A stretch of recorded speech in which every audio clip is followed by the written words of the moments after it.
Hey guys, tonight we're stepping into one of the most precisely engineered daily performances in modern American history, the life of a middle-class suburban housewife in 1950s America, where the kitchen faced the street on purpose, the ribbon in your hair had a specific placement, and the whole thing was somehow framed as freedom.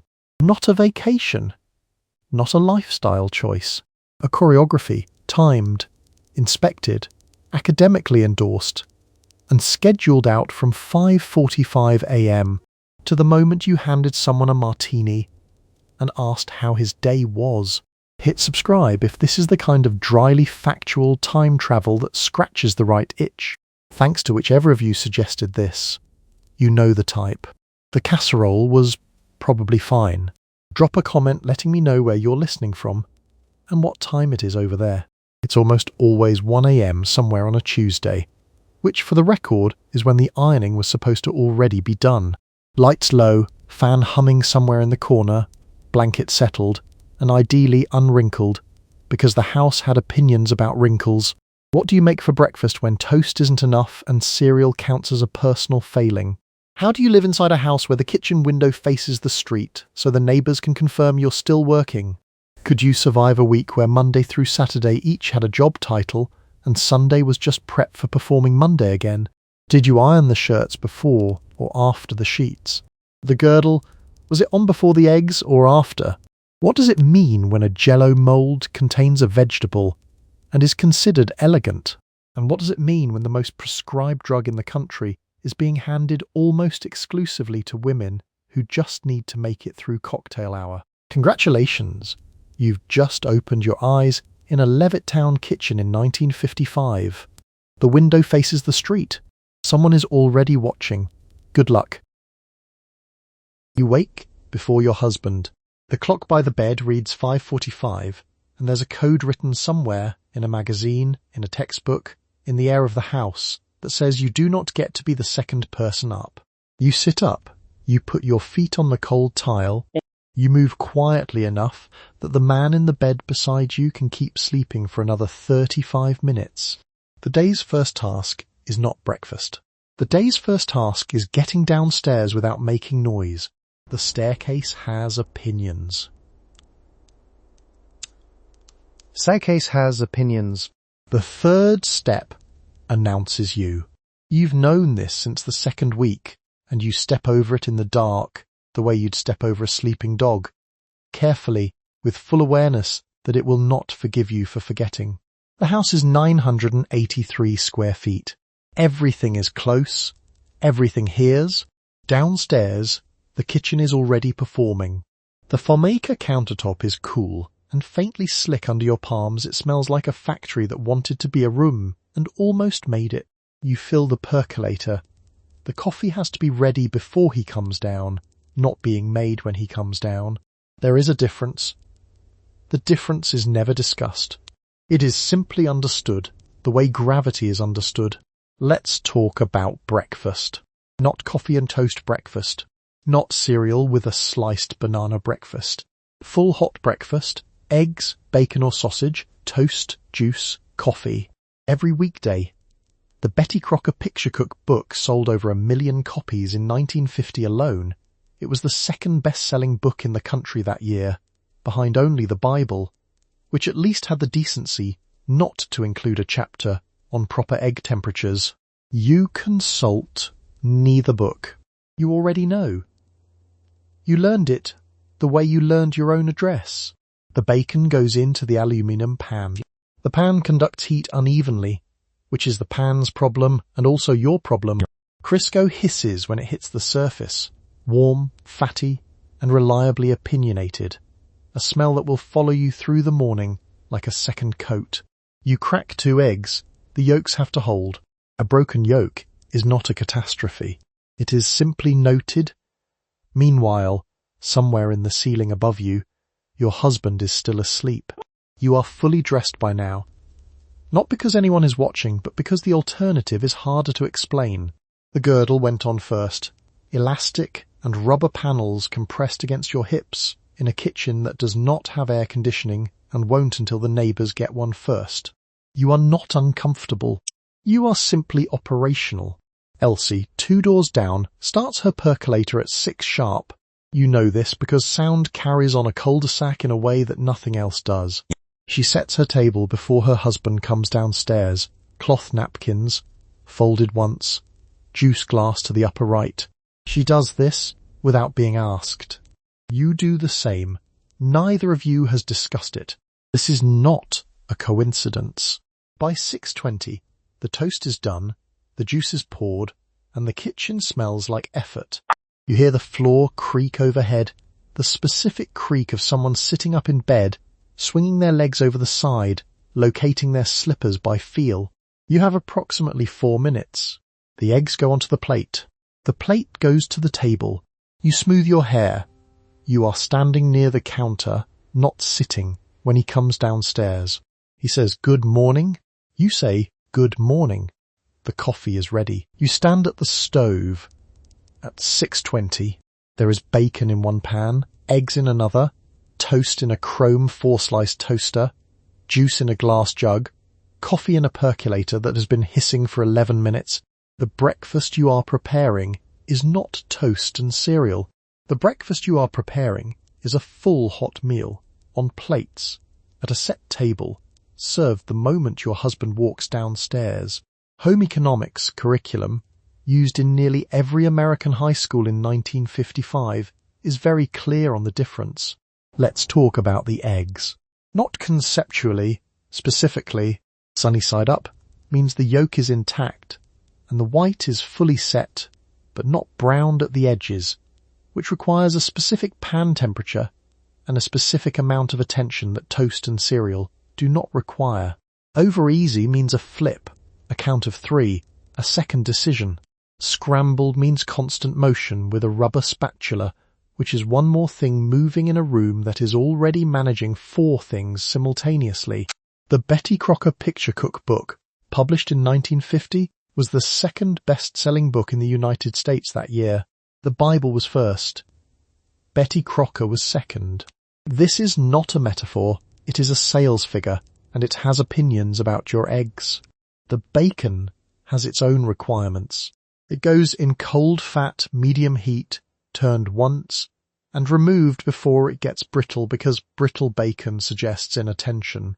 The timing problem is that bacon and eggs don't finish at the same time unless you manage them in sequence, which means the eggs go in approximately 4 minutes after the bacon starts, which means you are watching both pans, while also monitoring the percolator and the toaster, which means the kitchen, at 6:22 in the morning, is an active situation. The Crisco in the egg pan hisses when it hits temperature, not loud. Just present, like a second alarm clock, patient, watchful, and quietly disappointed in your spatial awareness. The table is already set. You did this last night. Placemat, fork on the left, knife and spoon on the right, cup above the knife, folded napkin. Emily Post's Etiquette, revised, best-selling, in most suburban homes alongside the Betty Crocker, specifies the exact placement of every piece of silverware at a formal dinner. Breakfast gets a simplified version, but simplified does not mean optional. A fork in the wrong position is a small thing. It is also the kind of small thing that gets mentioned, lightly, with a smile, in a way that you remember the next morning when you're setting the table again at 6:15. Meanwhile, the percolator is done. You can tell because the hissing has changed register, becoming more intermittent, more self-satisfied. You pour a cup, set it at his place, return to the stove. The toast pops. Marvella Hutchins, whose husband leaves at 7 sharp, and whose kitchen faces the same cul-de-sac yours does, would already have her plates warming in the oven. You know this because she mentioned it at the church social in March, neutrally, the way someone mentions a fact that is also a standard. By 1958, about 3.5 million American girls were enrolled in home economics classes annually, fewer than 20,000 boys. The curriculum covered nutrition, meal timing, table presentation, and the correct internal temperature for a pork roast. It did not cover what to do if you burned the bacon because you were also holding a baby. That section was left for experience to provide. The bacon comes out. The eggs follow 30 seconds later. Toast goes on a small plate, butter on the side, not pre-applied, because pre-applied butter makes the toast go soft, and soft toast is a different kind of problem.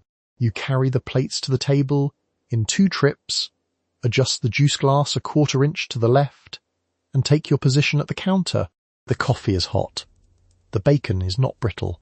The eggs are intact. You hear the upstairs floorboard.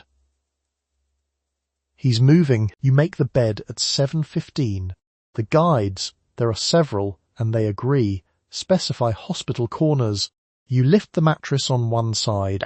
You tuck the sheet at a 45-degree angle. You repeat on the other 3 corners. The bed is now technically eligible for inspection by a woman you have never met who works at Good Housekeeping. Whether that inspection actually happens or not is not the point. The point is that you have made the bed correctly, and the house, in this small way, is ready to receive judgment. The weekly calendar has an opinion about every day. Monday is laundry. You know this. The washing machine knows this. About 73% of American homes have one by 1960, which sounds like progress, until you remember that the dryer is considerably less common. In winter, the wet sheets go on the line outside. They freeze, not metaphorically. The sheets become rigid, sculptural objects, flat, stiff, and faintly accusing, hanging in the yard with a kind of quiet dignity, like laundry that has achieved sentience and reconsidered the whole enterprise. You bring them in, and they creak. The house smells cold for an hour. Tuesday is ironing. The aerosol spray starch arrives in cans in the late 1950s, a pressurized cylinder of stiffening agent designed specifically so your husband's collar holds its shape from 7 a.m. until he decides it's done holding its shape. You press each shirt on the ironing board, misting it, rolling the iron across the placket with a hiss. The synthetic no-iron fabrics don't exist yet. That's a 1960s development. Right now you iron everything. Shirts, trousers, pillowcases. The pillowcases are ironed. You have ironed a pillowcase. Wednesday and Thursday are deep cleaning. Your neighbour Dottie Pfeiffer, who lives 3 houses down and attends the same Tuesday morning church circle, keeps her baseboards white enough to make a reasonable person feel personally implicated. You are a reasonable person. You feel implicated. The baseboards get done. Let's talk about the architecture. Levittown homes put the kitchen at the front of the house, facing the street. This isn't accidental. The picture window frames you at the counter, the way a stage frames an actor. Except the audience is the cul-de-sac, and the performance runs daily, and there are no reviews because the absence of comment is the review. You are being watched in the way that a watched kettle is watched, without announcement, without conclusion, with complete consistency. The kitchen is roughly 983 square feet total, that's the whole house, and the Formica countertop is cool and slightly slippery under your palms, and it smells faintly chemical in the morning when the sun hits it through the glass, like something aspirational and recently manufactured. Friday is shopping and baking. Saturday is entertainment prep. A dinner party requires Emily Post's full table diagram, which is to a suburban dining room what a flight plan is to a Cessna, technically optional, practically not, and the consequences of deviation are quiet but lasting. The exact placement of every fork is specified. The butter knife has a position. The butter knife knows its position. You put it there. Margaret Sorensen, who volunteers at the church auxiliary and has opinions delivered in the register of gentle observations, once noted at a potluck that your centerpiece was sweet, the specific word sweet, in the tone that means the opposite. Margaret Sorensen has not repeated this assessment. You have not given her the opportunity. The centerpiece, on the following Saturday, was architectural. You washed the breakfast dishes by hand at 8:10. The Westinghouse dishwasher exists in 1955, but it is not in your kitchen. The faucet runs hot. There is a yellow sponge. There is a bottle of Joy, which Procter & Gamble launched in 1949, specifically to convince you that hand-washing dishes was a glamorous pursuit. Here, you stack the plates on a wooden rack. You wipe the table. You wipe the counter. You then check that nothing on the surface of the kitchen suggests anyone has eaten in here at all. The counter is Formica. Yours is pale green, which is having a moment in 1955 and will stop having one by 1963. It's smooth under your palms, slightly cool, faintly chemical, the smell of a material that has not fully committed to smelling like anything. It wipes clean in one pass. This is the feature. The whole house is organized around surfaces that wipe clean in one pass, because you will be wiping them many times today, and the surface's cooperation is not optional. Betty Crocker's picture cookbook is on the shelf above the range. It sold over 1 million copies in its first year, 1950, which made it the second best-selling book in the United States that year. The first was the Bible. The Bible had a head start of approximately 19 centuries, so the margin feels closer than it sounds. Let's talk about the range. It's a roper or a hot point or a magic chef, and it has 4 burners and an oven and a broiler drawer that you have to crouch to reach, because the kitchen is 983 square feet total. That's the whole house, and the architect did not spend a great deal of time thinking about the crouch. The range sits against the wall. The Formica counter wraps around 2 sides. There is not enough counter space for what breakfast required, and there is not enough counter space for what dinner will require, but there is exactly enough counter space to wipe clean before the neighbours see anything through the window facing the street. The window faces the street. This is Levittown's considered opinion about where kitchens belong. You are visible from the cul-de-sac while you work, which is the point. A dark kitchen at 9 in the morning is a statement, and not the kind anyone wants to make. Patricia Good, 2 houses over, keeps her kitchen light on until 10, even when she has a migraine. You know this because you have watched. Everyone watches. The watching is mutual and continuous, and nobody mentions it directly, which is basically a neighbourhood watch program, except what's being monitored is whether you've started the coffee. The Joy bottle is nearly empty. You add it to the list on the refrigerator door. The list is written on a small notepad with a magnetic back and a rooster printed at the top, and it has been there so long the rooster looks slightly embarrassed. Ground beef, celery, more Joy, Campbell's cream of mushroom, 2 cans, because the casserole on Friday requires it, and the casserole on Friday is non-negotiable. The dishes take about 12 minutes. The drying takes another 5 if you do it yourself, which you do, because the wooden rack leaves watermarks on the counter, and the counter faces the street. You put each plate back in its cabinet in the correct order. Large plates at the back, small plates in front, nothing chipped toward the front of the stack. A chipped plate toward the front is a plate someone might see, and a plate someone might see is a plate that has something to say about the household. A plate in this house does not get to have something to say.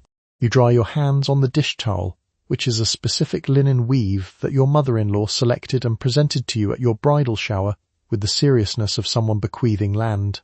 The towel hangs from the oven handle in thirds, not halves. Thirds. You learned this in the first month. The towel itself is neat, level, and quietly thorough about it, which puts it ahead of several other objects in the room. You strip the beds on Monday. The week has 6 labelled days and 1 Sunday, and Monday is laundry. The Maytag washing machine in the basement is electric, top-loading, and almost certainly louder than anything else in your house. You feed in the sheets. You feed in the towels. You feed in your husband's white shirts, which will be ironed tomorrow. The wringer crushes the water out. You then carry the wet clothes outside to the line, because clothes dryers in 1955 are still mostly a thing rich people own. About 73% of American homes have a washing machine by 1960. The dryer has not caught up. So in January you carry damp sheets into a yard where the temperature is 17 degrees, and you pin them to the line, and they freeze. Not gradually. The sheet stiffens into something flat, stubborn and faintly indignant, closer to plywood than fabric. It holds the shape of the last hand that touched it, You bring it back inside and lean it against the wall in the basement while it slowly softens, like it's reconsidering its choices. Tuesday is ironing. Your husband's shirts don't iron themselves, and synthetic no-iron fabric isn't coming until the early 1960s, so you have a date with the ironing board until that particular industry catches up. By the late 1950s, there's aerosol spray starch in a can, which you apply before the iron passes over the collar. The can hisses. The collar crisps.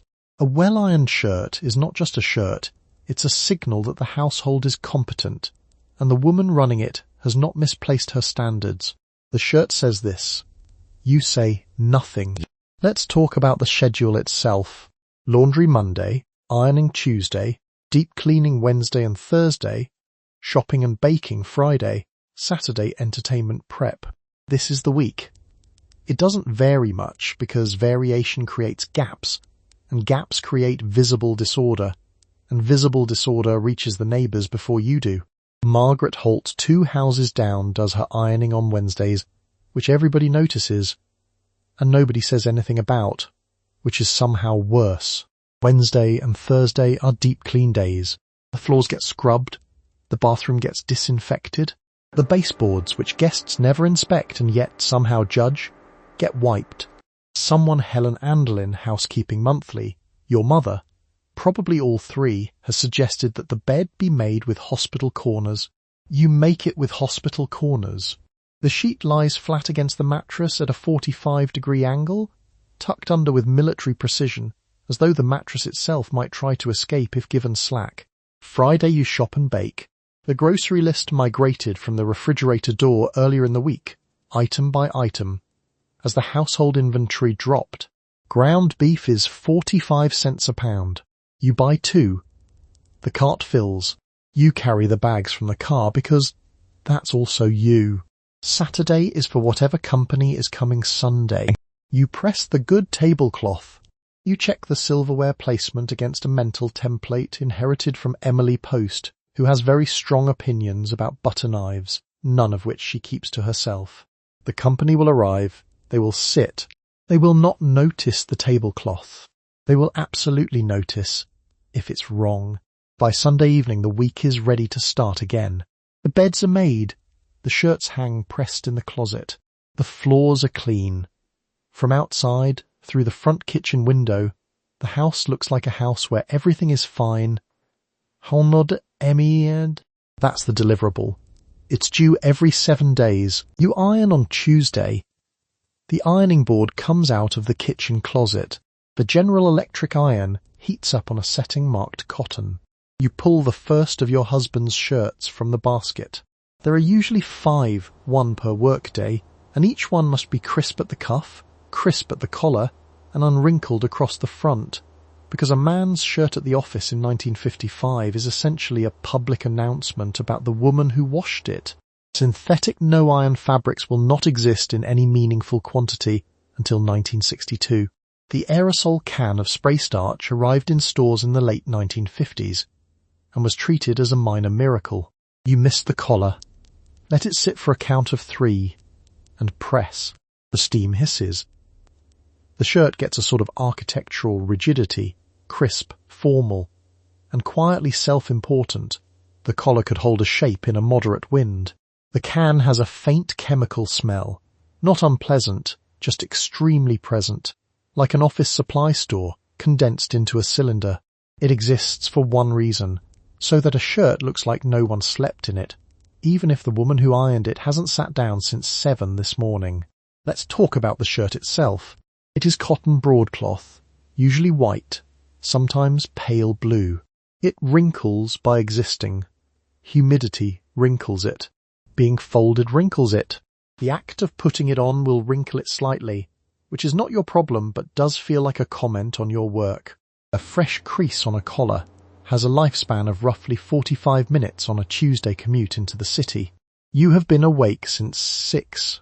The collar has been awake since 7:30. You're both doing your best. Marjorie, your neighbour, irons in order of size. Pillowcases first, then shirts, then trousers, largest pieces saved for last, when her arms are tired and precision is mostly theoretical. She moves the iron with the flat confidence of someone who has made peace with a task she didn't choose. The board creaks slightly every time she presses down on the left side. She has told it, in so many words, to stop. It has not. The iron itself weighs about 3 pounds. Over the course of 5 shirts, 2 of your husband's trousers, a tablecloth, and whatever has accumulated in the miscellaneous pile, you will have lifted and repositioned that iron somewhere between 200 and 300 times. Your right forearm knows this number. It doesn't announce it, it just keeps a running tally. By 1958, roughly 3.5 million American girls are enrolled in home economics annually, fewer than 20,000 boys. Home economics is where you learn to iron a placket correctly, which is the narrow strip of fabric that runs down the front of a shirt and requires the tip of the iron, not the full plate, and patience that borders on the clinical. You were graded on this. There was a rubric. The rubric had feelings about your plackets, and those feelings were mostly disappointed. The ironing pile doesn't empty the way dishes empty. Dishes have a bottom. The ironing basket has a kind of philosophical resistance to completion. You finish, you fold, you put away, and by Thursday something has already wrinkled itself back into the pile. A blouse, a skirt, the tablecloth you pressed on Saturday that got used on Sunday. It circles back. It always circles back. You finish the last shirt around mid-morning. You hang them in order in the closet, Monday through Friday, left to right. The starch smell lingers in the room for a while. Not bad, just present. The iron cools on its heel rest. The board folds back into the closet. Tuesday is done. Wednesday is deep cleaning. The baseboards know. You clean the main rooms on Wednesday and Thursday. The vacuum is a Hoover, upright, with a cloth bag that you empty into the trash and never quite get clean. The mop is a string mop in a galvanized bucket. You scrub the kitchen floor on your hands and knees because the home economics textbook your high school used considered mopping a mid-tier method, and the household you are running is not a mid-tier household. You wipe the baseboards. You wipe the picture frames. The rooms must look as if no one has been living in them. The Hoover has opinions about this project. It makes a sound when something resists, a high, strained and faintly theatrical whine that you've learned to read like a second language. Rubber band, penny, small catastrophe. You reach in and retrieve it by hand, which was not in the owner's manual, but the owner's manual was written by someone who did not also have a 4-year-old. The bag fills faster than seems physically reasonable. You carry it to the trash and tap it out, and a small cloud rises around your face. The Hoover bag has no sense of timing. Let's talk about the picture window. It runs the full width of the living room, faces the cul-de-sac, and lets in exactly the right amount of light to reveal every smudge on the glass. You clean it with vinegar and newspaper the way your mother told you, because Windex didn't become a household standard until later, and the hardware store's current stock smells like something industrial and slightly threatening. You can see the Carmichael house while you do it. Sandra Carmichael can see you. This is not a coincidence. This is the point. The front-facing kitchen window does the same work. Levittown built it that way on purpose. Kitchen at the front of the house, window at counter height, street view unobstructed. Your neighbours can observe whether you're at the sink at 10 in the morning, whether you're at the sink at 2, whether you are not at the sink, which is a different kind of information. It's basically a Ring doorbell, except it's pointed inward, and the audience is the bridge club, and they have better memory than any algorithm. Wednesday is also the day you scrub the bathroom. You clean the grout between the floor tiles with an old toothbrush, which is the kind of task that forces a philosophical reckoning about how you expected your life to proceed. Dorothy Engel down the street keeps her grout white enough that it registers as a personal achievement. She mentions it. Not directly, indirectly, in the way that involves standing in your kitchen looking at your grout. The baseboards get a damp cloth. The chair rails get a damp cloth. Everything that a cloth can reach gets a cloth. The Formica countertops get wiped twice, wants to clean, wants to remove the cleaning product, which leaves a faint chemical smell that never fully goes away.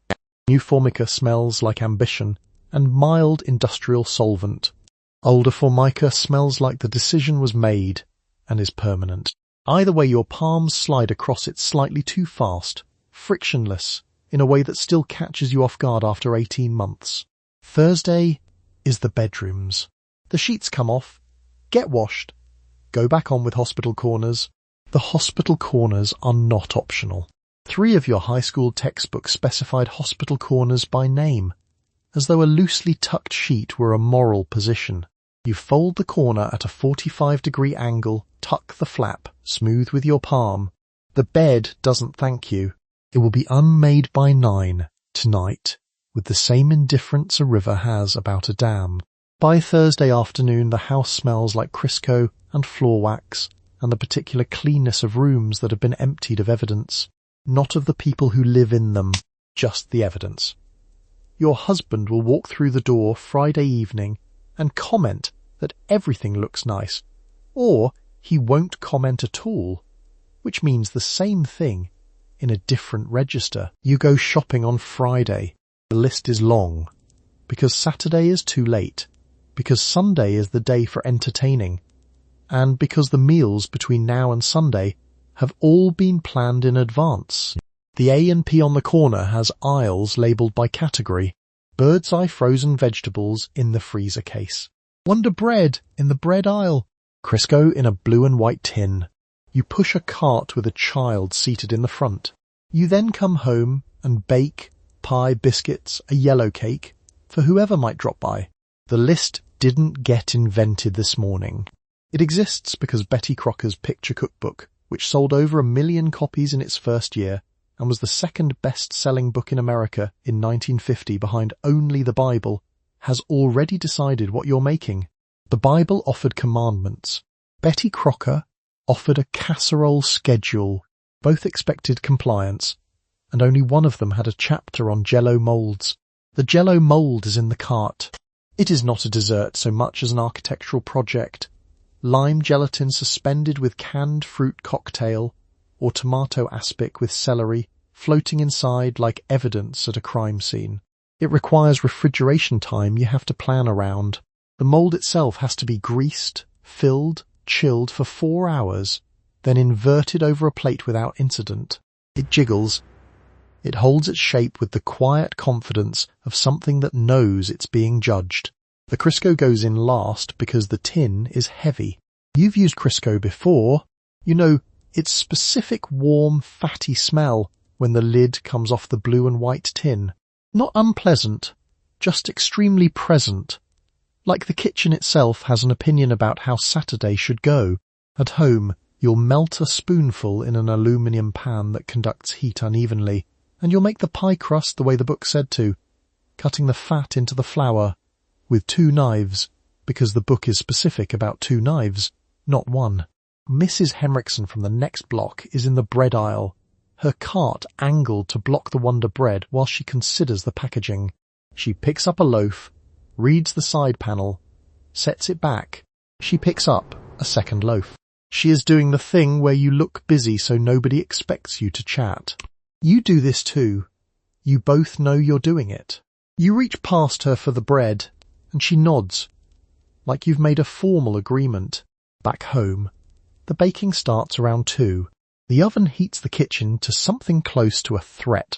The girdle, elastic panels and rubber boning, purchased at Sears for this exact body, does not breathe. It does not acknowledge the temperature. It simply continues doing its job, which is compression, in an environment that is actively hostile to compression. You stand at the counter in it and crimp a pie crust. The afternoon becomes its own kind of labour math. The pie needs 45 minutes. The cake needs 35. The biscuits are quick but require a hot oven right before they go in. You run the schedule in your head while the Sunbeam Mixmaster works the batter. The Mixmaster being the one appliance in the kitchen that seems genuinely enthusiastic about its job. Eager, loud, and reliably overconfident, rattling against the Formica counter with the energy of something that has never been tired. You have been tired since Tuesday. The smell of the house by 4 o'clock is warm and specific. Butter, vanilla, something caramelizing faintly at the edge of the pie crust where you press too hard. It is a good smell. It is also a functional smell, a signal that reaches the front room, up the stairs, possibly out the front-facing kitchen window toward the street, where the neighbours can observe that the oven is in use on a Friday afternoon, which is exactly where the oven should be on a Friday afternoon. Everything is in its place. The house is making its argument. You spend Saturday preparing for Sunday. You polish the silverware. You iron the linen napkins. You set the dining room table the night before, with cards if your husband's boss is coming, with the second best china if it is only the neighbours. The pot roast goes into a brining tray. The jello mould goes into the Frigidaire to set overnight. You move through the house rechecking what you did on Wednesday and Thursday, because a guest will see what your husband no longer sees, and the house has to pass twice. Emily Post's etiquette has opinions about the table. Specific, documented, and non-negotiable opinions. The salad fork goes to the left of the dinner fork. The butter knife rests across the bread plate at a precise diagonal. The water glass sits above the knife tip, not the spoon tip. And if you get this wrong, no one will say anything, and everyone will notice. Emily Post's specifications carry the quiet authority of a hymnal, read silently, followed exactly, and silently held against you if you deviate. The butter knife isn't ornamental. It's a sentence the table is reading aloud. The silverware doesn't polish itself. You do it with a chamois cloth and a paste that smells like chalk and ambition, working each piece in small circles until your reflection stares back at you from a soup spoon. Mrs. Gallagher next door does hers every 2 weeks, and it shows. You do yours every Saturday. The spoons know the difference. They sit there bright, polished, and quietly smug about it. The jello mould becomes its own professional statement. You made it yesterday, lime gelatin, suspended carrot shreds, a ring of canned mandarin segments pressed in at exact intervals before it's set. It is considered modern. It is considered refined. It is, objectively, a salad that has been arrested mid-fall and encased in something translucent and faintly wobbly, and your guests will compliment it sincerely. The jello mould doesn't comment. It just sits in the Frigidaire, radiating quiet confidence. The children get bathed Saturday night too, which is its own operation.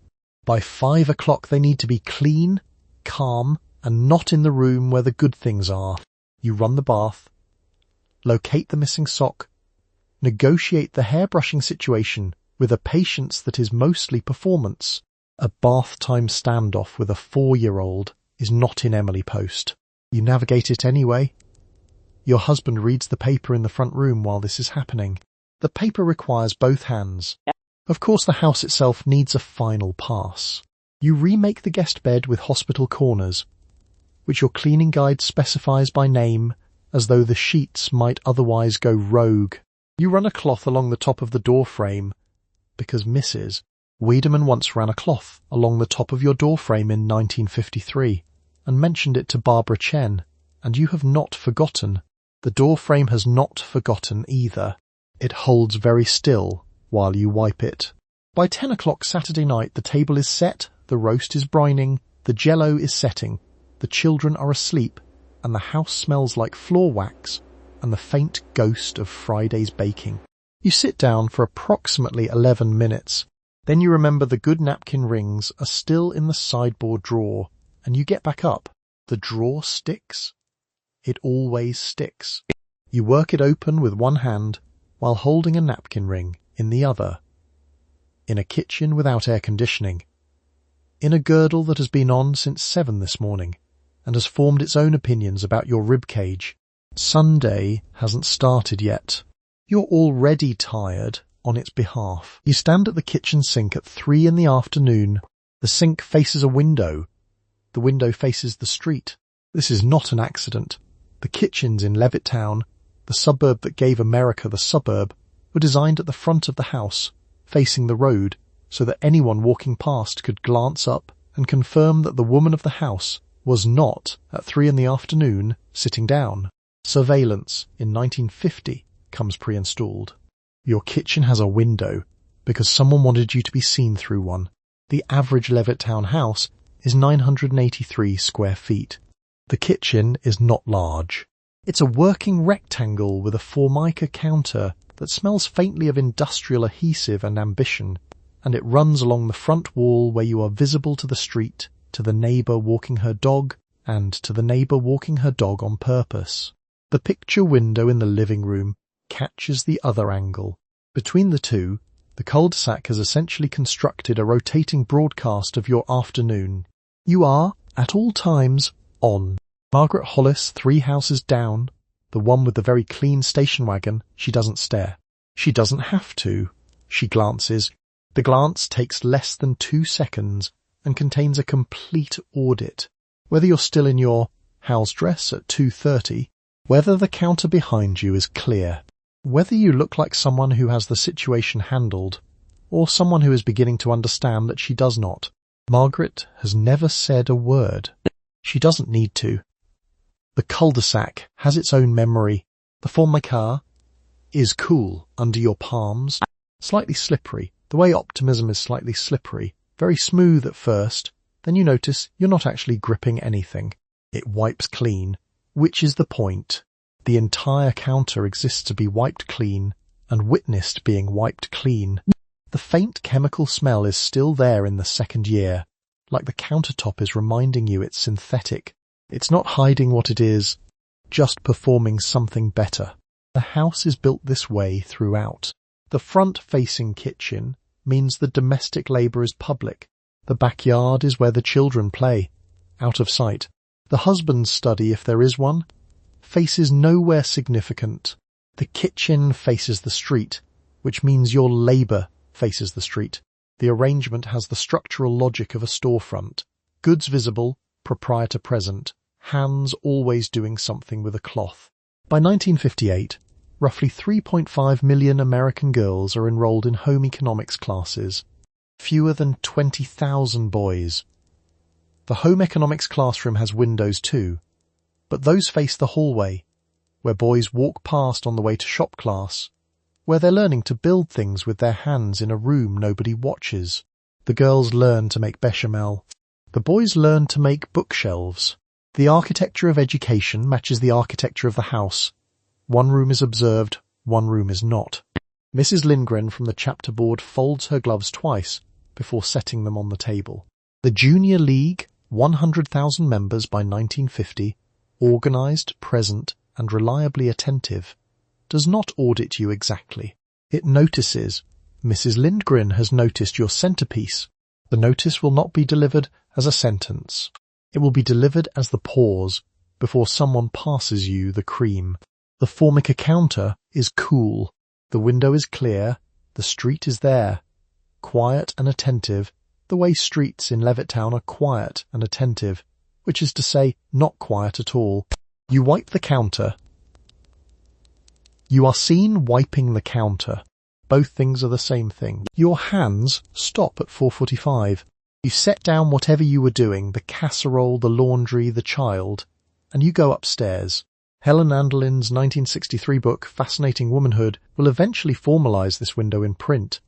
15 to 30 minutes, set aside before his expected arrival, for you to refresh yourself and prepare the children. Anderlin did not invent the rule. Anderlin only wrote it down. The rule has existed in your kitchen since you got married. The clock on the wall, for the next 45 minutes, belongs to him. The refresh isn't a break. A break implies rest.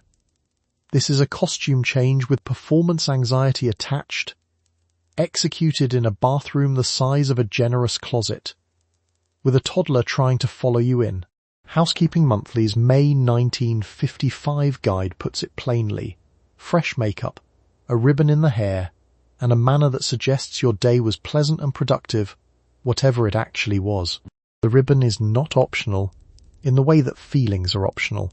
The ribbon is load-bearing, narrow, satin, and quietly authoritative.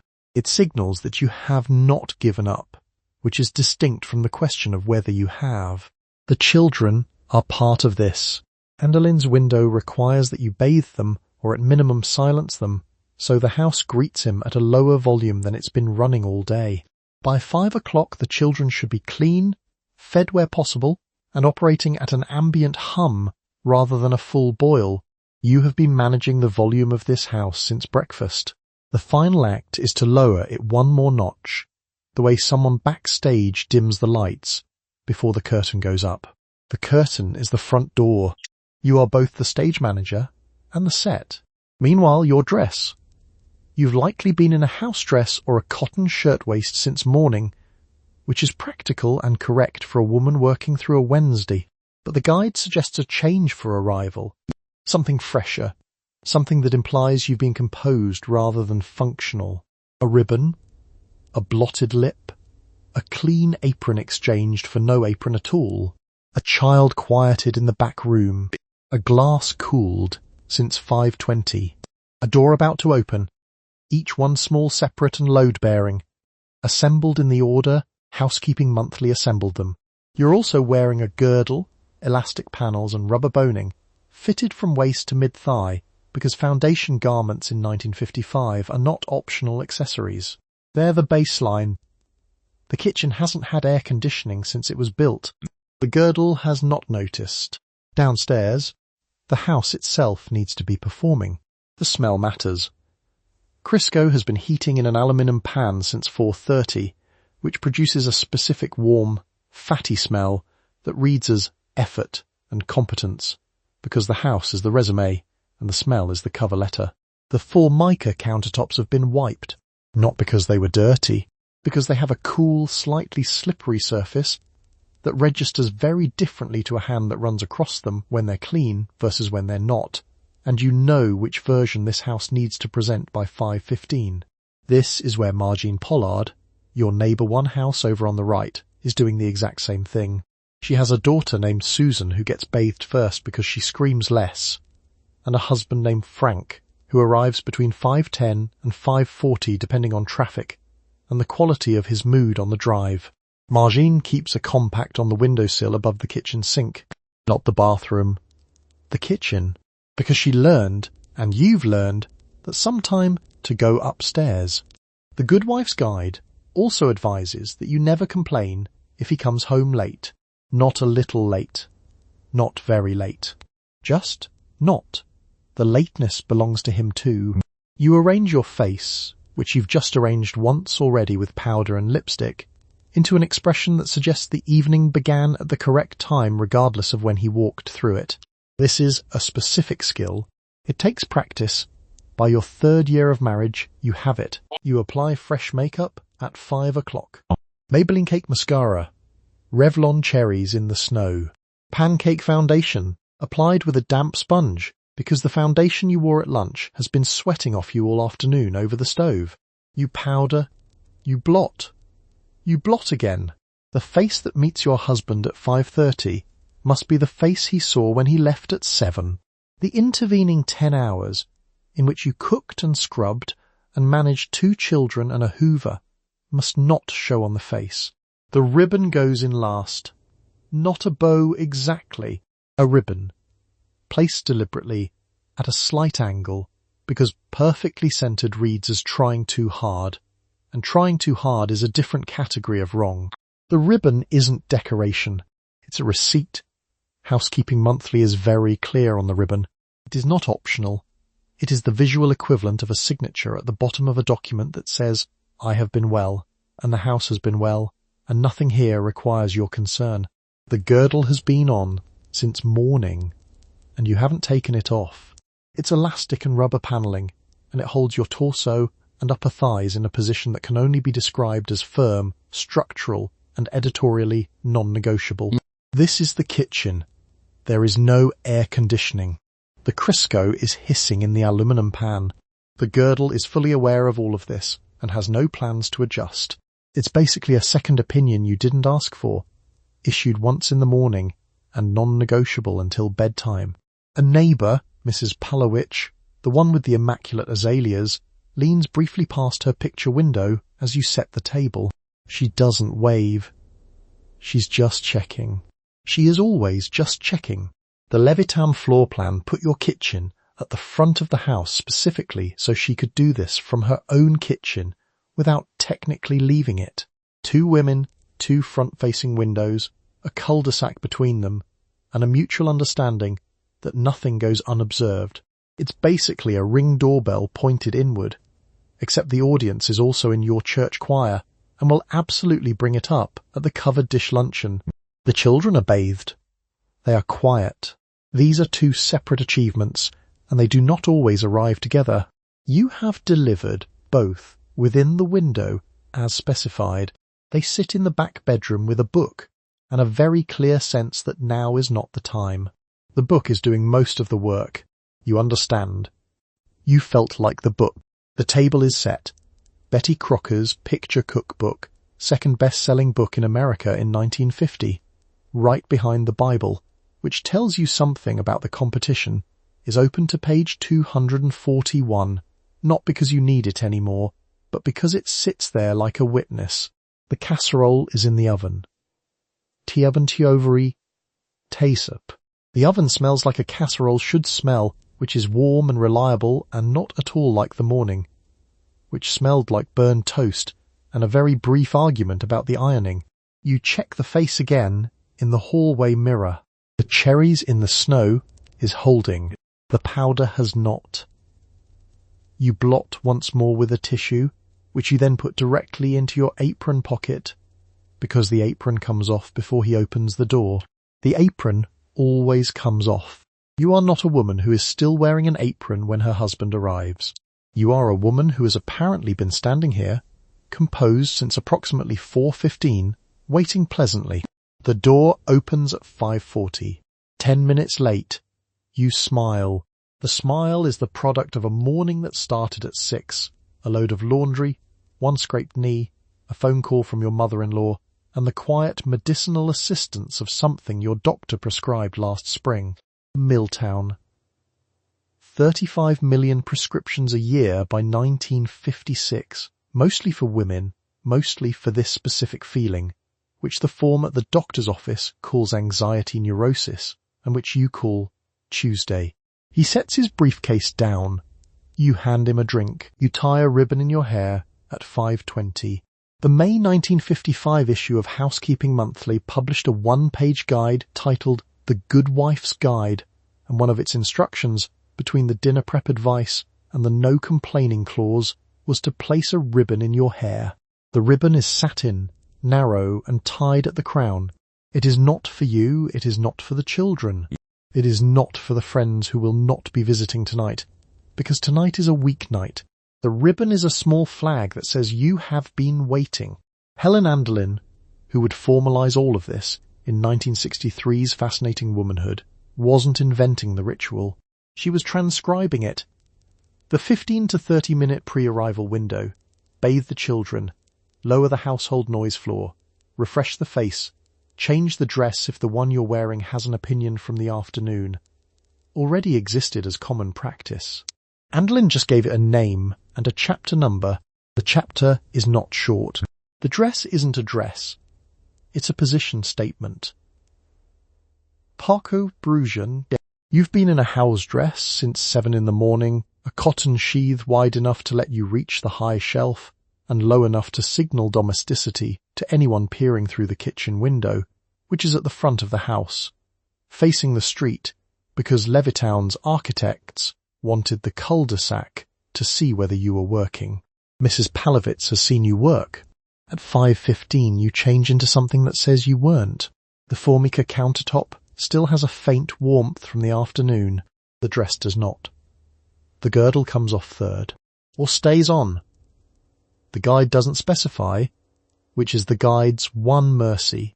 You've been wearing it since breakfast, elastic and rubber panels compressing your torso and upper thighs in a kitchen that has no air conditioning, because the house is 983 square feet and central air is a decade away from being standard. The girdle has spent the day developing strong opinions about your posture. You have been outvoted on every one of them. The children are bathed. This is part of the deliverable, not just fed and alive, bathed, quiet, and ideally seated somewhere that communicates a well-administered household without requiring your husband to interact with them before he's had a drink. A well-run 5 o'clock is basically a stage reset between acts, except the second act is cocktail hour and you're running the bar. The average American adult was drinking about 15.3 gallons of beer and 1.29 gallons of spirits a year in 1950. Your husband is doing his part. You're doing yours. Now the apron comes off. This is the final gesture, and it matters more than the ribbon. The apron's removal is the claim that none of this was effort, that the casserole appeared, the children quieted, the table set itself, and you simply happened to be standing here, refreshed and expectant, because you have nothing better to do than wait. The apron knows. You fold it. You place it on the counter. The counter doesn't comment. The door opens at 5:42. He's 12 minutes late, which the guide anticipated. The no complaining clause is instruction number 7. You knew that before he knocked. Across the street, through the picture window, a rectangle of warm kitchen light is visible from the sidewalk. Not your kitchen, someone else's. And inside it, a woman in a similar dress is performing a similar reset for a man arriving at a similar time, give or take. The ribbon in her hair is blue. Yours is yellow. You are both flags for the same country, flown from the same pole, reading the same message in slightly different colours. You change into your evening dress at 5:15. Underneath the dress is a girdle. The girdle is constructed from elastic panels and rubber, and it runs from the waist to the upper thigh, and its job is to flatten you. You step into it the way you might step into a small piece of equipment. You exhale. You hook the 4 metal closures along the side. You then put on your stockings, which clip into the girdle's garters, because pantyhose have not been mass-produced yet. The kitchen behind you is 91 degrees. The girdle doesn't breathe. That isn't its function. Its function is to create a smooth silhouette beneath the dress, which means your torso from the hip flexors to the natural waist is compressed into a continuous surface, like a tube of toothpaste where someone has already pushed too hard from the bottom. You've worn it since morning. The Crisco, the ironing, the school run, the pressure cooker, the counter wipe, the Tuesday afternoon phone call from your mother-in-law that ran 9.5 minutes and required your complete attention. You've been wearing this since 7 a.m. It is now 5:17. You have not sat down in a way that involved comfort. The heat is its own problem. The house is 983 square feet. The kitchen is at the front, facing the street, which means it faces west, which means it takes the afternoon sun directly and personally. There's no central air. There's a window unit in the bedroom, if you're lucky, and a box fan on the counter that moves the hot air from one side of the room to the other in a slow, ineffective rotation. The Formica countertop, which smelled faintly of chemistry when it was new, is now just warm. The girdle adds approximately its own small climate zone to the equation. Margaret Holloway, 3 doors down, fainted once in July. She told everyone it was low blood sugar. It was the girdle and the casserole dish. The stockings go on next. Nylon, not quite sheer, clipped at 4 points into the garter tabs. If one tab snaps, and one tab will eventually snap, because rubber and heat are not a long-term partnership, you'll spend the rest of the evening holding the stocking up by micro-adjustments of stance. You develop an awareness of your own leg that borders on clinical. You know exactly where the garter is, at all times, the same way you know where a splinter is. And yet, the silhouette is correct.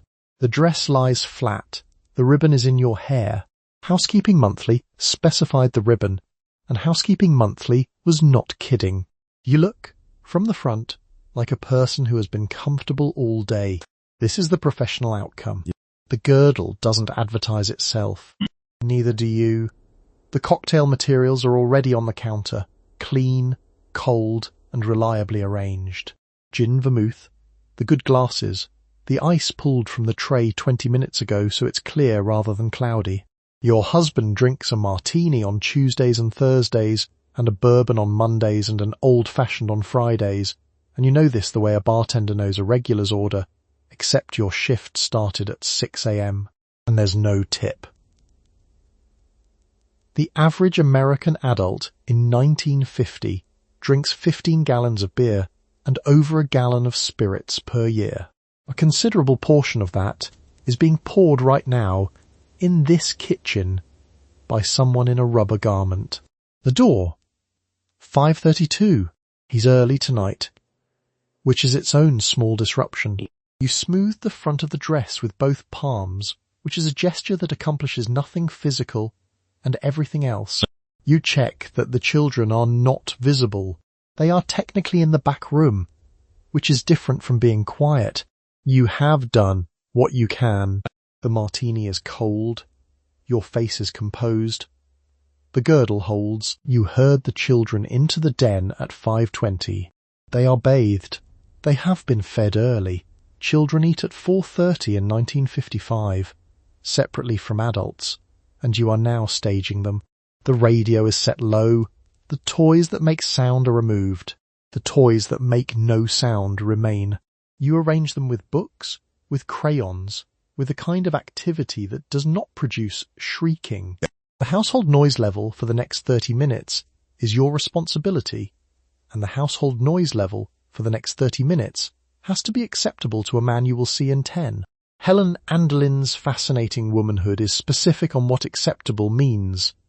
The pre-arrival window exists to lower the noise floor of the home so that a tired man crosses the threshold into calm rather than chaos. The children are not muzzled. They are managed. There's a distinction, and you are the one enforcing it in your good dress with a ribbon in your hair while your feet have been in heels since 6 this morning. The crayon box is strategic. There are 16 colours in the box, and your 5-year-old has opinions about all 16. You have placed the box near the lamp rather than near the window, because the window is close to the front door, and the front door is close to everything. Margaret, who is 7, has been given a colouring book with horses. Margaret is good with horses. The horses are patient, large, and reliably absorbing. You know this the way you know the oven runs 15 degrees hot through accumulated fieldwork nobody asked you to document. The baby is a separate problem. The baby has not read Helen Andelin. The baby has no framework for the 5:20 situation and is operating purely on instinct, which is loud. You have timed the afternoon nap with the precision of a moon landing so that it ends around 4:50, and the baby wakes up fed, dry, and temporarily reasonable. The window is 20 minutes. You are currently inside the window. The window is not guaranteed. The bath happened at 4 because a bathed child is a slightly calmer child, and because a bathed child in clean pyjamas is a visual that communicates order to anyone who walks through the door. The pyjamas have been ironed. Of course they have. You ironed them on Tuesday with everything else, when the ironing board was already out and the starch can was already open and stopping felt like waste. The noise management runs parallel to everything else. You are also, right now, listening for the car. You know the sound of your husband's car the way a dog knows a specific footstep, not by trying, just by having heard it several thousand times. The Chevrolet has a slightly uneven idle at low speed. You know this. The Chevrolet knows you know this. When you hear it at the end of the block, you have approximately 90 seconds. 90 seconds is enough. You've done it in less. Margaret looks up from her horses. You give her a look that is not quite a look. It's more of a frequency. Margaret returns to her horses. Chidi de Rapoltawai. Your son has begun constructing something out of Lincoln logs that will require no verbal communication for the next several minutes, which is exactly correct. The baby is making a small wet sound that hasn't escalated yet. You move toward the hallway. The house is 983 square feet. There is no wing to put the children in. There is no soundproofed study, no back garden cottage, no basement playroom with a door that latches from the outside. There is a den that shares a wall with the living room and a living room that opens directly onto the front door, and a front door your husband is about to open. The architecture is not working with you here. The architecture is in fact watching you from the street-facing kitchen window, which is doing double duty as a neighborhood performance of domestic adequacy and a practical containment problem. You meet him at the door at 5:33. The greeting has a script. The Good Wife's Guide is detailed. Warm smile, genuine pleasure, a kind word, no mention of any problem from your day. You do not lead with the broken washing machine, because the broken washing machine is a problem from your sphere. You do not lead with the children's behavior, because the children are now silent. You take his coat, you take his briefcase, you ask him about his day, and you arrange your face to receive whatever the answer is. The face is load-bearing. Helen Andlin's fascinating womanhood is specific about this. Rested, interested, and composed. Not tired. Not distracted. Not the face of someone who has been on their feet since 6 in the morning, ironing a shirt with aerosol spray starch, because the instructions on the can implied the alternative was social collapse. The Good Wife's Guide adds a ribbon in the hair. A ribbon. Every weekday. Before 5. The ribbon is not decoration. The ribbon is proof of effort. The same way a pressed pocket square is proof of effort. Except the pocket square lives in a drawer and the ribbon lived in your afternoon. The transition is the harder part. He has come from somewhere with a clear role, a paycheck, and a parking lot. You have come from the same 983 square feet you started the day in, which you have also cleaned, stocked, cooked in, and populated with a temporary version of your children that will hold for approximately 40 minutes. The meeting point is the door. The door is technically neutral. It is not neutral. A neighbour, call her Doris, is doing the same thing 12 feet away, in the same floor plan, facing the same street, visible through the same picture window. Doris refreshed her lipstick at 5:15. You know this because you both know everything about each other's afternoons without ever having to ask. The front-facing kitchen window is the original group chat. No notifications, no mute option. Chase. Of course, the greeting isn't just the smile. It's the room. The smell of dinner, Crisco hissing in the aluminum pan, the slightly sweet pressure of something in the oven is part of the greeting. The olfactory environment is professional responsibility. If the house smells like what it is, which is a confined space where several people have lived hard all day, the evening is already behind schedule. The house must smell like effort that was invisible, like a hotel that changed its own sheets. This is a daily ask. You hand him a drink. The cocktail hour runs 5 to 7, old-fashioned, Manhattan, highball, depending on the week. You've had the glass cold since 5:20. The bar cart has been ready longer than he has. He sits. You stand adjacent to sitting. This is the part where you listen. Talcott Parsons, a sociologist at Harvard, wrote in 1951 that the wife handles the warmth and the husband handles the world, and the textbook agreed, and the curriculum agreed, and 3.5 million girls a year were taking that curriculum by 1958. Fewer than 20,000 boys. He tells you about his day. You tell him nothing about yours, unless it is amusing, unless it reflects well on him, unless it can be compressed into one sentence that ends before he finishes his drink. The broken washing machine is still broken. It will be mentioned Thursday, framed as a question about whether he has time to look at it, which is a question about whether you're allowed to call a repairman, which is a question about money you can't access in your own name.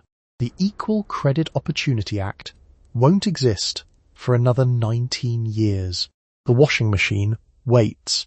Somewhere behind you, Margaret is still with the horse colouring book. She has been with the horse colouring book for 45 minutes. The horse colouring book has limits. You know the limits. You have until the ice melts in his glass. You make the cocktail at 5:40. Old-fashioned, Manhattan, martini, highball. The bar cart is in the den, and you stand in front of it with a jigger in one hand and a bottle of Old Forester in the other.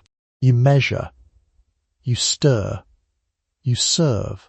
The average American adult in 1950 was drinking 15.3 gallons of beer and 1.29 gallons of distilled spirits a year, and a substantial portion of those spirits were being mixed by women in the half hour between their husband walking through the door and dinner reaching the table.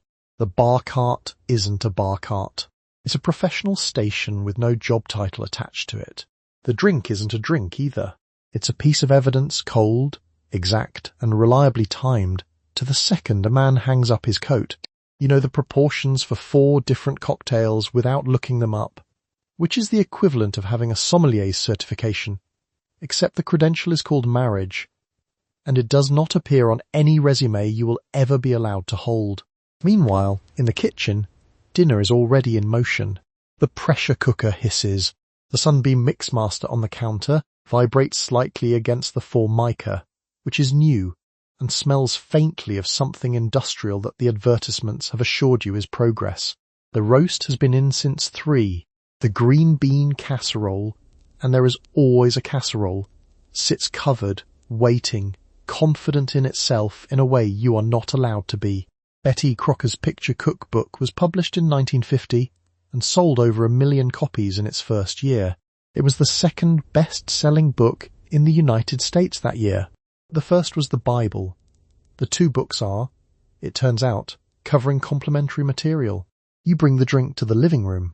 Herbert, who has been sitting for 40 seconds and already looks like he's earned a week off, takes it without looking up from the newspaper. This is correct. This is the choreography working as designed. You return to the kitchen. Tst.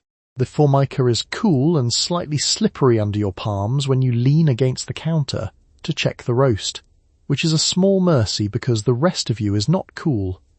The girdle sees to that. Elastic and rubber panels from hip to mid-thigh, in a kitchen without central air conditioning, with a 400-degree oven 3 feet away. The girdle has no opinion on your comfort. It has opinions about your silhouette. Those opinions are non-negotiable. The cocktail hour runs from 5 to 7. This isn't a suggestion, it is a named social ritual with specific beverages, and you are the one who executes it. The same way you execute the ribbon in the hair and the hospital corners on the bedsheets and the Wednesday deep clean. Your week has a structure. Monday is laundry. Tuesday is ironing. Wednesday and Thursday are deep cleaning. Friday is shopping and baking. Saturday is entertainment prep. Sunday is theoretically rest, which means you prepare for entertaining guests in a way that looks effortless and produces no visible evidence of labour. The ironing deserves its own moment. Synthetic no-iron fabrics don't exist yet. Not widely, not until the early 1960s. So every shirt your husband owns gets ironed. The aerosol spray starch arrived in the late 1950s, which is the decade's most optimistic technological intervention. A can of compressed starch, pressurized, fragrant and quietly miraculous, so a collar stays crisp. So the neighbours and the colleagues and the men at the office understand that the house he comes from is well run. The shirt is a billboard. You are the printer. A neighbour, Doris, irons with her wrist cocked at an angle that looks like it should cause problems, but apparently doesn't. She does 7 shirts on a Tuesday afternoon without stopping, then sets the iron upright on its heel and looks at it for a moment the way you look at something that has beaten you but hasn't realised it yet. You recognise the look. You've made it yourself, standing in front of a roast that refuses to brown evenly, or a martini that's slightly too warm, or a household that is performing contentment on a foundation nobody is allowed to inspect. You serve dinner at 6. The pot roast has been in the oven since 2. The mashed potatoes have been mashed. The canned peas, green giant, because the can opener feels modern, are warmed in a saucepan. The Jell-O salad with the suspended carrots, which somehow exists in your refrigerator, has been unmolded onto a serving plate. You light a candle, because the candle was on the table at his mother's house, and now it is on the table at yours. You sit. You serve. You ask him to say grace. The Jell-O salad is not a salad. It's a gelatin mold with a carrot inside it, which is a carrot that has made a series of increasingly poor decisions. Pefremold fried, P.T. Yacht.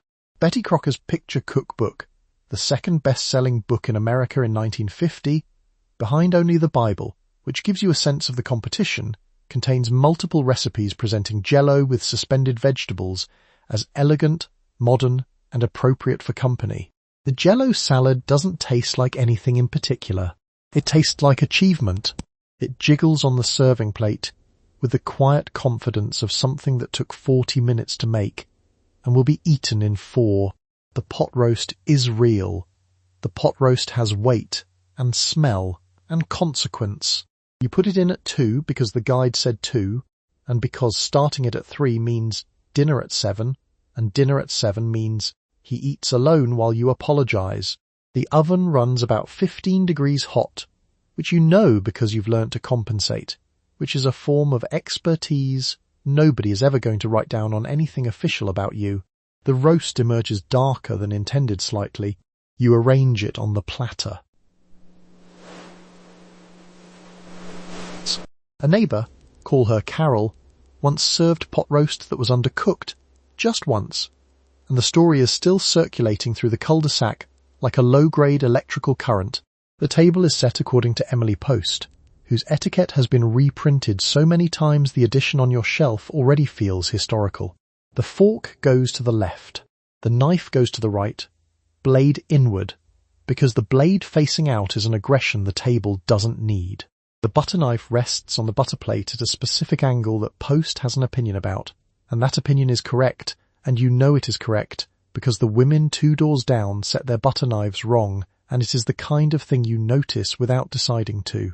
Emily Post is basically the Michelin Guide, except the inspector lives in your zip code and sings alto in the choir. The children are already fed.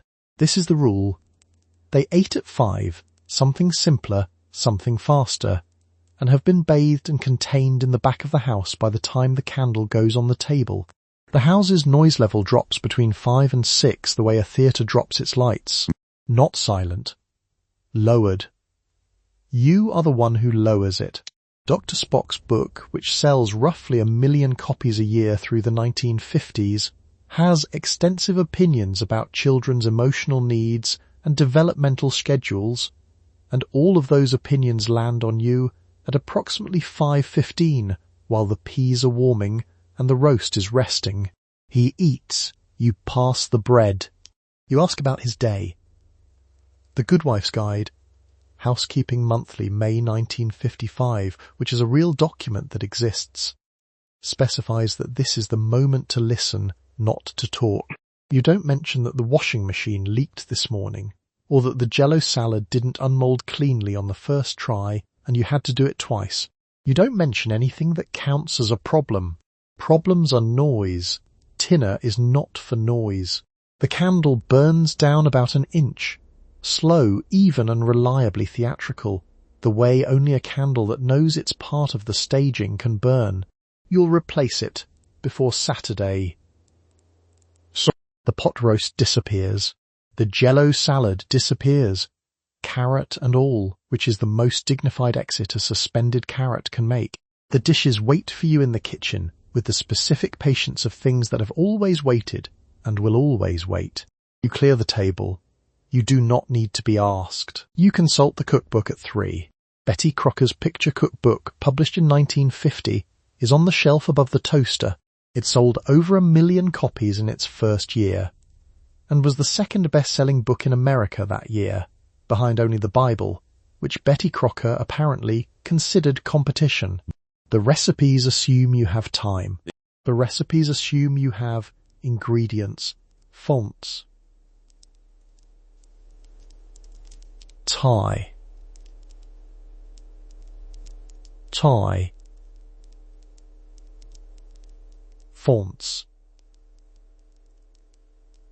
fonts, ingredients, tie, font. The recipes assume you have a husband whose tastes match the section labelled Husband's Favourites. The recipes do not, In any chapter, ask whether you are tired. The book itself is a physical object with opinions, heavy, glossy, and quietly insistent. It's spiral bound so it lies flat on the counter, which is helpful because your hands are doing something and you can't hold it open. The pages are colour illustrated in a way that makes everything look slightly more achievable than it is. A glazed ham on page 214 radiates a quiet confidence you have never personally felt about glazed ham. The Formica counter beneath the book is cool and faintly chemical smelling, new enough that the smell hasn't quite left, and you set the book down and it slides about a ½ inch and stops. The counter has a personality. It does not grip things. What the book is actually asking is not the recipes. It's the project. Betty Crocker wants you to produce food that communicates household competence, marital devotion, and culinary ambition simultaneously, at a price point consistent with your husband's salary, which in 1955 is averaging around $3,400 a year, roughly $38,000 in today's numbers. The cookbook is basically a resume you make for dinner. The diner is the only person in the room who doesn't know he's the hiring manager. Marjorie Chen, 3 houses down, has made the chiffon cake on page 311 twice this month. You know this because she mentioned it once, and the information spread through the cul-de-sac with the efficiency of a utility outage. This is the surveillance that doesn't have a name. Nobody is inspecting your pantry. Nobody has to. The Bridge Club meets Thursday. The PTA meets the Tuesday after that. The Junior League has 100,000 members nationally in 1950, and a meaningful percentage of them are within walking distance of your kitchen and paying attention. The chiffon cake is load-bearing. Of course, the book isn't just recipes. It's a classification system. There are sections for company meals, which are different from weeknight meals, which are different from Sunday meals, which are different from what you make when you're behind schedule and quietly panicking, which doesn't have a section but should probably be the longest one.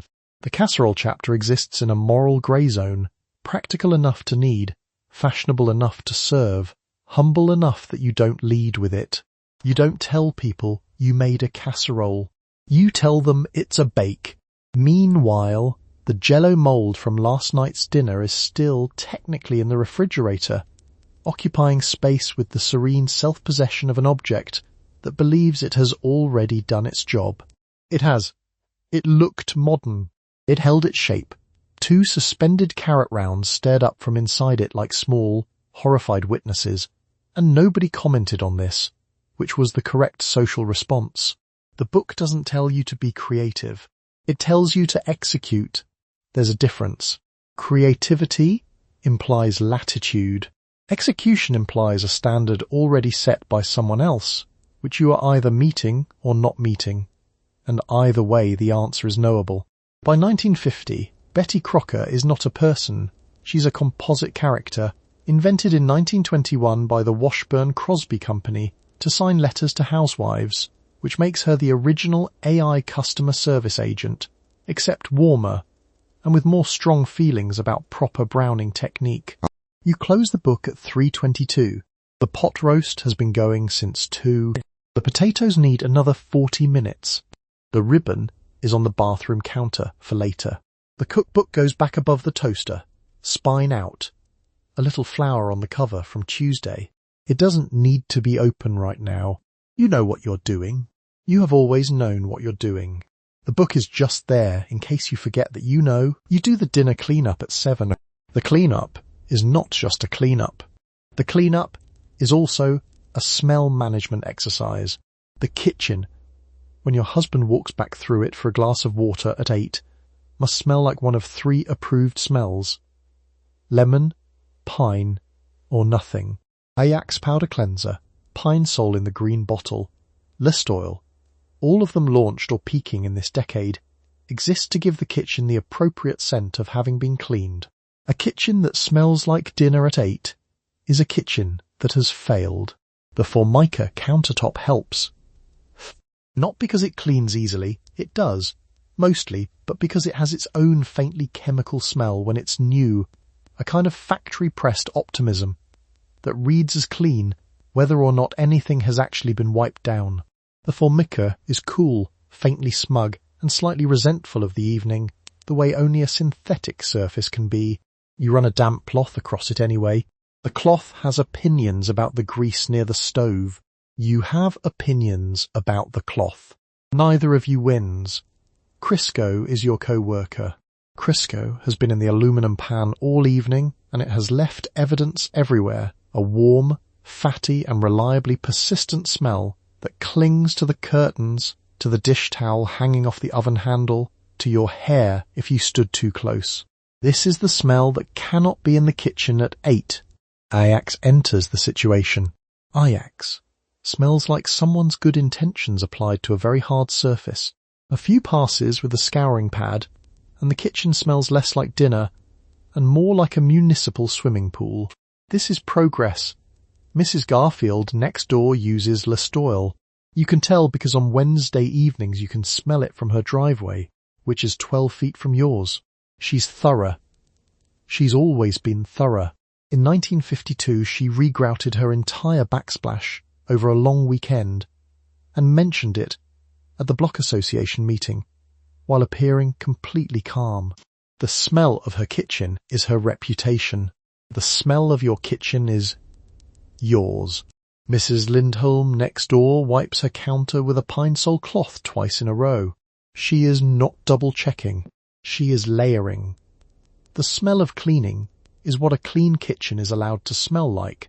The smell of labour itself, the warm, fatty Crisco smell, has to be wiped away and replaced with something the cul-de-sac will read as competent. Pine over fat. Lemon over fat. By 1956, the same sort of substitution has reached the medicine cabinet. A small white pill that takes the edge off in much the same way pine-sol takes the edge off the kitchen. Your hands smell like pine-sol by 8:15. Your hands will smell like pine-sol for another 2 hours. The hand lotion lives next to the sink in a small bottle with a pink cap, and you'll apply it before you sit back down, because rough hands are another item on the list of things that should not be present. The lotion smells faintly of roses and strongly of petroleum. You apply it anyway. Your hands absorb it with the quiet resignation of hands that have been doing this for years. You host on Saturday at 7. 8 guests. 4 couples. The dining room has been prepared since Friday. The table is set with the wedding china, the linen napkins, the matched silverware. Emily Post's etiquette. First published in 1922, revised 11 times by 1955, has been consulted in advance, because Emily Post has opinions about which fork the salad fork is. You greet each couple at the door. You take each coat. You hand each guest a drink. The judgment of the evening will not arrive in any sentence, and you will hear it on Monday second hand. The drinks are first. It's 5:55, and your husband is in the living room, already holding a glass, which is his sovereign right. Your job is the tray, martinis, old-fashioneds, highballs, cold, exact and reliably stirred. You've made each of these enough times that your hands know the ratios before your brain checks in. The average American adult in 1950 drank 15 gallons of beer and over a gallon of spirits annually, and a meaningful portion of that volume was poured by a wife between 5 and 7 p.m. on a weeknight. On a Saturday with guests, the volume is higher. Your wrists know. Dorothy Keller sets her coat on the arm of the chair nearest the door, instead of handing it to you. She smiles while she does it. You smile back, you pick up the coat.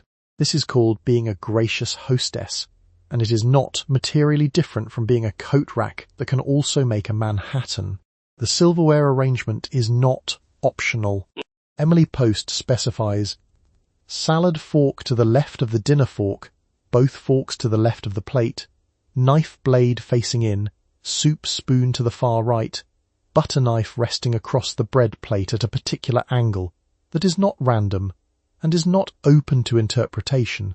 It's basically the Michelin Guide, except the inspector lives 2 doors down, attends your church, and has already formed an opinion about your gravy. You've set 8 places, you've checked each one twice. The butter knife rests exactly where Emily says the butter knife rests. The butter knife does not get a vote. The Jell-O mould has been in the refrigerator since Thursday. It is lime. It contains suspended pieces of celery and crushed pineapple. It is considered elegant. You did not invent this. You found it on page 187 of Betty Crocker's picture cookbook, which in 1950 was the second best-selling book in the United States, behind only the Bible. The Jell-O mould trembles slightly when you carry it to the table. It is aware of the stakes. By 9 o'clock, the conversation has moved to the living room, and you've made a second pass through the kitchen without being noticed, which is the goal. The children are upstairs and silent, which you achieved at 6:45 through a process that involved a bath, 2 threats, and the careful removal of all toys that rattle. By 7, the house smelled like linen and the faint warm note of whatever is in the oven, not like the afternoon you just lived through. Nobody mentions this. That's the point. The Junior League had about 100,000 members by 1950. The National Council of Catholic Women had over 9,000 affiliated units by 1955. The 4 women at your dinner table belong to at least 2 organizations that will, in some form, compare notes. Not loudly, not cruelly, just accurately, and to the right people, at the right moment. You pour the coffee. The china is warm in your hands. The evening is almost over. Almost. You belong to the Junior League. The Junior League has approximately 100,000 members in 1950, distributed across cities, organized by chapter, and dedicated in their official literature to volunteerism. In their unofficial literature, meaning in conversations at coffee mornings, they are also dedicated to evaluating which members are running their households correctly. You attend a luncheon in November. You bring a casserole. The casserole is judged. You yourself are judged. You will not be told the result, because the result is not a number. The result is whether you are invited next month. The rating travels by hand. A woman named Constance, who always arrives holding her gloves rather than wearing them, leans toward the woman beside her and says something quiet about your centerpiece. Not loud. Not unkind in tone. Just small, precise, and faintly surgical, delivered with the warmth of someone who genuinely wants you to succeed. By Tuesday, the observation has reached your neighbour. By Thursday, it has reached your neighbour's sister-in-law, who attends a different chapter entirely. The Junior League is basically Yelp, except the reviews are whispered at the PTA meeting and you never get to see your rating. The review covers several categories. Your centerpiece. Whether the casserole arrived in a dish that matched. Whether your children were visible at any point during the luncheon, and if so, whether they were quiet. Whether your nails were done. Whether your heme was even. Whether you laughed too loudly at something that didn't require laughter. These are not written down anywhere. The form has no checkboxes. The form is Constance's face. Your kitchen faces the street, which is where the architecture stops helping. That was not an accident. Levittown placed kitchens at the front of the house, specifically so the cul-de-sac could observe whether you were working, which is basically a ring doorbell, except it's pointed inward and the whole neighbourhood is the audience. You wipe down a Formica counter at 3 in the afternoon, and someone across the street files it away. The Formica is cool and slightly slippery under your palms. It smells faintly chemical, the way everything new smells in 1955. You wipe it again. The counter is already clean. Meanwhile, the children need to be managed, not entertained. Managed. Dr. Spock's book sold about 1 million copies a year through the 1950s, and every page of it landed in your lap. The implementation was yours. By 5 o'clock they are supposed to be bathed, fed, and operating at a significantly reduced volume. Helen Anderlin was specific about the noise floor. You have been briefed. The children have not been briefed. They are small and have strong opinions about this. Constance, at the November luncheon, is currently asking about your recipe. She is holding a small plate with a portion of your casserole on it, and she is smiling, and her head is tilted approximately 4 degrees in the direction of genuine interest. 4 degrees, not 5. The tilt isn't curiosity. It's an instrument reading. You know this tilt. You have practiced your version of the answering smile in the hallway mirror for what amounts to 4 years of cumulative 10-second sessions. You say it's really nothing, just something you threw together. You did not throw it together. You made it on Friday, which is the cooking day, because the weekly schedule has a cooking day. You have the Betty Crocker picture cookbook open on the counter at home right now, second best-selling book in America behind the Bible, with a small smear of something near page 47. The luncheon ends. You collect your dish. Constance says, "We should get together soon," and this sentence is not a plan. It is a data point. You smile and say absolutely, and this is also not a plan. It is your response to the data point. Both of you know this dance too well. You attend the PTA on the second Tuesday. You attend the church women's group on the first Wednesday. The PTA discusses the school. The church group discusses the church. Both meetings in practice also generate a low-grade ongoing audit of the women in attendance, whose children are dressed correctly, whose hair is set, whose husband was seen leaving Donovan's bar last Friday at 11:15. The information moves laterally. The information does not appear in any minutes. The minutes record only the official agenda, which is always on paper very short. The National Council of Catholic Women has over 9,000 affiliated units by 1955.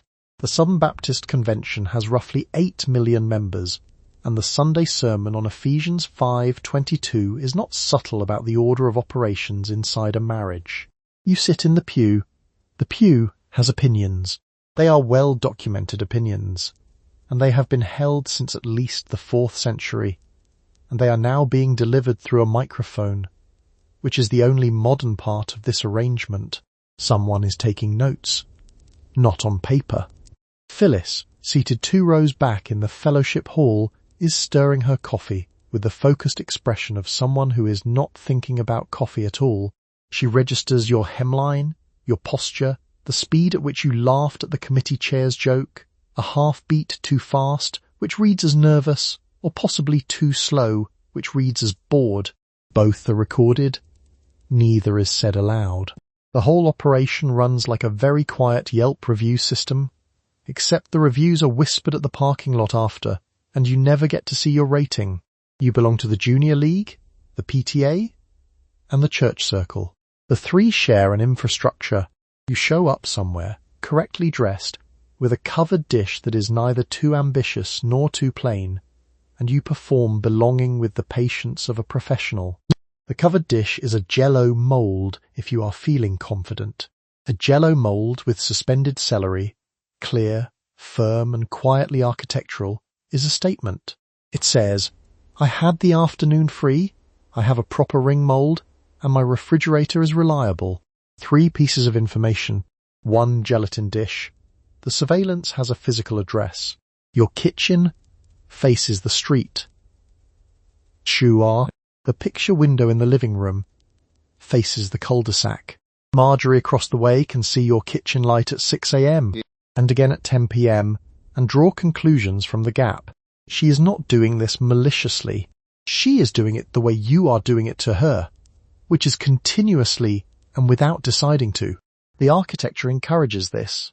The architecture was, in fact, designed for exactly this, which is either community or a ring doorbell pointed inward, depending on how your week is going. Of course, nothing is stated as a threat. The PTA president thanks everyone for coming. The committee chair distributes the sign-up sheet for the spring social. Your name goes in a slot. Your slot is adjacent to Dorothy's slot, and Dorothy always brings a full sheet cake from scratch, which is either generous or a form of combat. You sign your name, you smile at Dorothy. Dorothy smiles back. Both of you know this dance too well. You go to church on Sunday at 10. American church attendance in 1950 is at 69% and rising, and the pew you sit in is full. Your husband is beside you. Howled, hide, way. Your 2 children are between you. The pastor, a Southern Baptist, or a Catholic priest, or a Methodist, or any of the other men authorized to talk on Sunday, eventually arrives at Ephesians 5:22.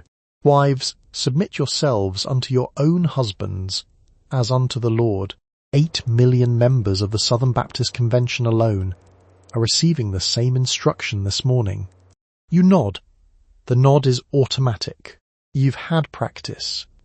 The sermon doesn't present this as a suggestion, or a cultural preference, or a recommendation from a regional advisory board.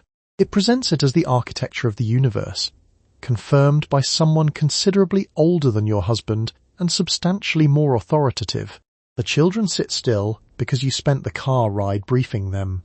Your youngest has a Cheerio in his fist. You pretend not to notice. The sermon isn't reinforcing a new idea. By the time Ephesians 5:22 reaches you, it has already passed through the home economics classroom, through the Betty Crocker cookbook, through your mother's specific way of handing your father his plate, and through the architecture of your own kitchen, which faces the street. The sermon is the last layer of a system that started when you were about 11. It just has better acoustics. A woman 2 rows ahead of you, Margaret, you think. Her husband sells insurance, has a hat with a small felt flower attached near the brim. The flower points forward with the authority of a compass needle. She doesn't shift once during the full 40 minutes. She is upright, composed, and reliably stationary. Either she agrees with everything being said, or she has mastered stillness as a professional skill. You suspect both. Of course, the theology has muscle behind it. The National Council of Catholic Women has over 9,000 affiliated units by 1955. The Southern Baptist Convention has its 8 million. Mrs. Eldridge, who chairs your local women's circle, keeps the chapter's meeting binder in a tan cardboard sleeve. She taps once with 2 fingers before opening. The binder has a position on what you should be doing on any given Tuesday afternoon. The Junior League keeps a similar binder. Mrs. Eldridge does not, however, attend that one. The children are getting restless. Your youngest drops the Cheerio. It lands on the wooden pew with a sound that feels, in context, enormous. Your husband doesn't look down. You retrieve it with one hand without looking either, which is the kind of competence that leaves no record and earns no credit. The sermon continues. Submit, as unto the Lord. The word as is doing a lot of work in that sentence. Struward, struld tuic tuinger. San, di frombeo. Struld, struld, struld. After the service, you stand in the sunlit parking lot while your husband talks to Gerald from the deacon board about a guttering situation. You hold both children by the hand. Someone compliments your dress. You say thank you. The dress has a full skirt and a boned bodice, and you are wearing it over a girdle in 60-degree weather that will become 72 by noon. The dress has no opinion about this. The girdle has several. You drive home. Your husband talks about Gerald's guttering. The children argue about a window seat. You think about lunch. Sunday lunch is not part of the weekly chore schedule. Monday is laundry. Tuesday is ironing. The rest of the week has its own logic, but Sunday has its own expectation, which is a roast or a casserole assembled the day before, or something that required you to begin at 8 a.m. before the 9:30 departure. You did begin at 8 a.m. The oven has been holding things at low heat since you left. You knew it would be. The oven knew it too. It has been waiting, quietly, with the patience of something that doesn't have a choice. You keep a book on the shelf in the bedroom. Theodore van der Velde's Ideal Marriage, originally published in 1926, has been reprinted approximately forever and continues to sell well in 1955. The book is medical in tone. The book is also in its central instruction very clear. A wife's primary sexual obligation is availability and responsiveness to her husband's needs. The book is even clearer about the consequences. A wife who refuses, the book explains, drives her husband toward infidelity. The infidelity in this construction is then a problem the wife herself has caused. The shelf also holds Marie Stopes' Married Love, Edward Podolsky's Sex Today and Wedded Life, and at least 2 pamphlets from the American Institute of Family Relations, which was a real organization with a real office in Los Angeles and a real budget for printing pamphlets about what you owe. The pamphlets are friendly in tone. They have line drawings. They are the kind of document that smiles at you while telling you something that isn't a question. The marriage manual sits next to the Bible on that shelf, which is either deeply ironic or perfectly consistent, depending on which page of either book you happen to be reading. Both are clear on the subject of availability. Both frame it as a gift. Neither spends much time on what happens when you don't feel like giving. Now, the legal architecture underneath all of this? Marital rape exemption is the law in all 50 states. South Dakota will be the first to remove it. In 1975. That's 20 years away. The shelf doesn't mention this. The pamphlet doesn't either. The pamphlet is still smiling. Dr. Helena Marsh. She has a small practice near the Methodist Church on Elm, the kind of office with a Venetian blind that never quite closes, tells her female patients that unresponsiveness in marriage is a symptom of frigidity, which is itself a symptom of neurosis, which is treatable. The treatment is Milltown, approved in 1955, prescribed in approximately 35 million doses annually by 1956, and dispensed overwhelmingly to women. Dr. Marsh writes the prescription on a small pad. She doesn't look up when she tears the page. You take it to the pharmacy, where the pharmacist also doesn't look up, because the prescription is so routine, it has essentially become the background noise of the counter. Dr. Marsh tears the prescription off the pad with the same wrist motion she uses to refile a chart. The pad and the pamphlet are on the same desk. The pad is, if you measure it, slightly longer. She slides it across a green blotter that nobody chose, that came with the office. Dr. Marsh inherited the blotter. So did you. Milltown is basically calm premium, except the subscription is a doctor's visit, and the soundscape is your husband's transistor radio turned up too loud in the living room. The other marriage manuals on that shelf are equally specific about technique, timing, and your general orientation toward the project. They use the word responsive the way a mechanic uses the word functional. It describes a condition. The condition is expected. Deviation from the condition is a fault to be diagnosed. You read this on a Tuesday evening after the ironing, in a house that smells faintly of spray starch and the Crisco from dinner, and somewhere in the 3rd chapter you realize the book has never once asked what you prefer. It doesn't have a chapter for that. The index doesn't list it. You go to the doctor on Thursday. You have been crying in the kitchen. You have been losing weight. You have been waking at 3 a.m. and not going back to sleep. The doctor, a man, listens for 9 minutes. The doctor writes a prescription. The prescription is for Milltown, brand name for meprobamate, the first widely prescribed tranquilizer in American history, approved in 1955. By 1956, Americans are filling 35 million Milltown prescriptions a year. The prescriptions, the records show, are filled overwhelmingly for women. You take the slip. The diagnosis is anxiety neurosis. And I go, sometimes it's nervous exhaustion. Sometimes the chart says housewives syndrome, which is not a formal diagnosis, but which several physicians use anyway, apparently without irony. What it means, translated from the clinical, you are finding your situation difficult to tolerate. The solution is not to change the situation. The solution is a small white pill that makes the situation feel more distant. Milltown is by 1956 basically calm premium, except the subscription is a 10-minute appointment and the soundscape is your husband's transistor radio. Carter Wallace, the pharmaceutical company that makes it, cannot produce it fast enough. Frank Sinatra takes it publicly. Newspapers call it the peace pill. Your neighbor Margaret picks up her refill on the same Tuesday she picks up the dry cleaning, and neither errand takes longer than the other. The pharmacy on Elm Street moves more Milltown than aspirin. The aspirin, for its part, has no comment. What brings you to the office in the first place is everything before it. You've been doing the laundry since Monday. You ironed 11 shirts on Tuesday. Spray starch, hot iron, the aerosol can hissing like it has a position on your workload. Crisp and confident, and reliably opinionated about every collar. Wednesday and Thursday were deep cleaning. You changed the bed sheets with hospital corners, which the guide specifies, and which require you to tuck the fabric at a 45-degree angle with the precision of someone who was trained for something considerably more interesting than this. The house is 983 square feet.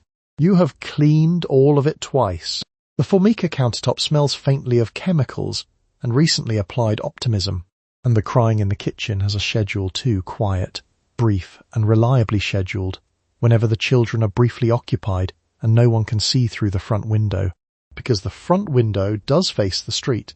Levittown built it that way. The kitchen is at the front of the house, so the cul-de-sac can confirm you're working. It's basically a Ring doorbell, except it's pointed inward, and the audience is the bridge club. You wipe down the counter. You are visible, Dr. Harold Fennick. Third door on the left at the medical building on Route 9. Does not ask about the counter, or the ironing, or the 3 a.m. Waking. He asks if you've been nervous. You say yes. He nods the nod of a man confirming a pre-existing theory. Nervousness in a woman of your demographic profile is, medically speaking, expected. The prescription pad is already open. The pen moves with the confidence of someone who has done this 400 times this year, which he has. The bottle is the size of a film canister. 2 refills, printed in neat block letters. Dr. Fennick has already dated the next visit on a small appointment card and hands it to you the way a maitre d' hands you a coat check. The card is folded once. You unfold it. You refold it the same way. The fold knows the way. You fill it at the pharmacy on the way home. The pharmacist is also a man. He hands you the bottle without discussion. You put it in your purse. Next to the grocery list, ground beef, 45 cents a pound, Crisco, spray starch. The list is long. The bottle is small. The drive home takes 4 minutes, and you spend 2 of them deciding where in the kitchen cabinet to put the Milltown so the children can't reach it, which is the most independent logistical decision you'll make all week. You go to the bank on Friday. Titter-table duke. Cheer, tala. You would like a credit card in your own name. The teller, a man, hands you a form. The form has a line for your husband's signature. There is no version of the form without that line. The Equal Credit Opportunity Act, which will eventually make this requirement illegal, will not pass until 1974. You fold the form. You take it home. You hand it to your husband. He signs it that evening at the kitchen table between dinner and his second drink without reading it, because he does not need to. Mr. Ackerman is not unusual. Mr. Ackerman is just being thorough. A lease requires the signature too. So does a car loan. Mr. Ackerman files the form in a manila folder labelled with your husband's last name only, alphabetized between Adamson and Akerlund. The folder isn't a folder. It's a verdict, scheduled and pre-filed. You don't get an Akerlund. You stretch 45-cent ground beef into 4 separate meals on a Tuesday, and the folder doesn't gain a page for it. What you own is not much. The house is in his name. The car is in his name. The savings account, technically joint, requires his signature to open a new one. If he dies, the estate process is long. If he leaves, it's longer. If you divorce, you have no independent credit history, because independent credit history was not something you were permitted to build. You are, in the language of the bank's form, a co-borrower at best. The form does not have a third option. Martha Kellner, at the desk 2 windows down from yours, is applying for a small personal loan. She holds the handbag in her lap with both hands, careful, upright, and quietly defended, the way you hold something you're not sure you're allowed to put down. The teller explains that the application requires verification of household income. Her household income is her husband's income. The teller slides a second form across the counter. Martha opens her handbag and takes out a pen, like she was expecting this, because she was. The divorce window is also worth knowing about, not because you're planning anything, just the geometry of the room. California passes the first no-fault divorce law in 1969, 14 years from now, and until then, ending a marriage requires courtroom-proof, sworn testimony, a stenographer who does not stop typing. Mrs. Patricia Hollings, 2 streets over, did this in 1952. She has not been invited to a dinner party since. The teller, Mr. Ackerman, slides the form back across the counter without making eye contact. The math is not subtle. You stay, because leaving is expensive in a way that has nothing to do with sentiment. No credit means no independence means no credit. The form at the bank is not a form. It's a load-bearing wall, and Mr. Ackerman is the one tapping it twice with a pen before he files it. Of course, the system has a cheerful exterior. Your checking account comes with a free calendar. The bank lobby smells like carpet cleaner, brass polish, and quiet authority. The teller wishes you a good afternoon when you leave. Sincerely, because from his perspective the transaction went fine. You got what you came for. You just needed one more signature. You do not own the house. The house is in his name. The car is in his name. The savings account, opened the year you got married, has both of your names on the front but only one set of withdrawal rights. The lease for the small apartment you lived in for the first 18 months was signed by your husband alone, because most American landlords in 1953 were not in the practice of accepting a wife's signature unaccompanied. The legal doctrine of coverture, which folds a wife's identity into her husband's, was officially abolished decades ago. The paperwork is still catching up. The deed to the house arrived in the mail in a long white envelope. Your name is not on it. Not because of an error. Not because the title company forgot. The form has one line for the owner. The owner is your husband. You are listed on a separate document as the spouse of the owner, which is a classification the IRS and the county recorder share with the category other dependents, right above minor children. The car title belongs to him. The 1954 Chevrolet Bel Air, turquoise, glossy, and faintly self-satisfied, is registered in his name at the DMV. You drive it every day. You drive it to the grocery store, to the pediatrician, to choir practice, and back. You have driven it approximately 4,000 miles in the past year. The title has never passed through your hands. You are, legally speaking, a very frequent borrower. The savings account has $340 in it. You know this because you deposited $12 last Tuesday. You cannot withdraw from it without his signature, unless the amount is under a threshold the bank set informally, the way banks set informal thresholds, which is to say without writing it down anywhere. A teller named Gerald knows your face. Gerald is pleasant. Gerald cannot help you. Gerald has a threshold too. Mrs. Holloway on your street tried to open a card in 1957. The bank sent the application back with a note suggesting she have her husband complete it. The note was polite. The note had a helpful arrow. She has not tried again. The Equal Credit Opportunity Act won't exist for another 17 years, which means you have 17 years of helpful arrows. The rules stack. No lease alone, no credit alone, no lawsuit in most states without your husband as a named party. You are, administratively, a +1 who does all the cooking. And yet there's a version of this you've heard described as security. Your neighbour Dottie says it with some genuine relief.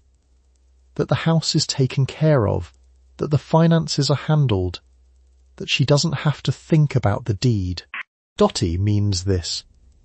Dottie also cannot leave Dottie's husband without leaving the house, the car, the savings account, and her credit history, which is currently his credit history, which he has spent 8 years building for him. The security is real, so are the walls. The divorce question sits quietly at the back of all of this. Not because you're thinking about it. Dottie down the street thinks about it sometimes. You can tell because she pauses, just slightly, when she sets down her coffee cup. The cup isn't a cup. It's a placeholder for the conversation she isn't having. The cup is on her husband's coaster, on her husband's table, on the carpet in her husband's living room.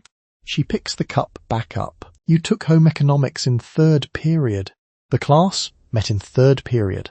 By 1958, 3.5 million American girls were enrolled in home economics annually, against fewer than 20,000 American boys. The curriculum included cooking, sewing, and childcare. It also included a unit called Family Relations, which covered the social and emotional management of a husband. The textbook used phrases like deferral and harmony. The teacher, who was almost always a woman, presented the material in the same tone she used to teach you how to fold a fitted sheet. The folded sheet portion took 2 days. Family Relations took 4. Family Relations covered the management of disagreement, which the textbook did not call that. It called it creating a peaceful environment. There were diagrams. One of them showed the optimal seating arrangement for a couple having a difficult conversation, which mostly involved the wife sitting slightly lower than her husband. The geometry was very deliberate. So was the typography, gentle, clean, lowercase wherever possible, as though the material itself were demonstrating a posture. Your teacher, Mrs. Kowalski, keeps her grade book in a green leather binder she clips shut with 2 fingers after every entry. She doesn't look up when she tells you that a wife who argues during the first 15 minutes after her husband arrives home is the primary cause of dinner table tension in the American household. She says this, the same way she tells you, a roast needs to rest before you slice it. Both require patience. Neither benefits from rushing. She clips the binder. The textbook had a chapter on ambition, not discouraging it. Exactly. Redirecting it. The idea was that your organizational talent, your ability to manage a schedule, your aptitude for complex logistics, all of it had a natural home. And that home was your home. Specifically, it was your kitchen. The chapter was called Channeling Your Strengths. It was 3 pages long. The chapter on selecting a flattering hostess apron was 4. Of course, this was not an accident. Talcott Parsons, a sociologist at Harvard, had by the early 1950s written that men do things in the world and women keep the warmth at home, which is basically the academic version of dividing the labour by who is permitted to leave the building, except with footnotes. The journals printed it. The curriculum designers printed it. Mrs. Kowalski's green binder is downstream of all of them, and you are downstream of Mrs. Kowalski's green binder in third period on a Tuesday, eating a shortbread cookie you baked yourself in second period as part of a separate graded assignment. Adlai Stevenson stood at Smith College in June 1955, Smith specifically, where the women were most likely to have formed independent opinions about things, and told the graduating class that their purpose was to manage and improve their husbands and to restore meaningful purpose to life at home, framed as Cold War duty. The Soviet Union was the stated threat. Correct table settings were, apparently, part of the defense. Nobody walked out.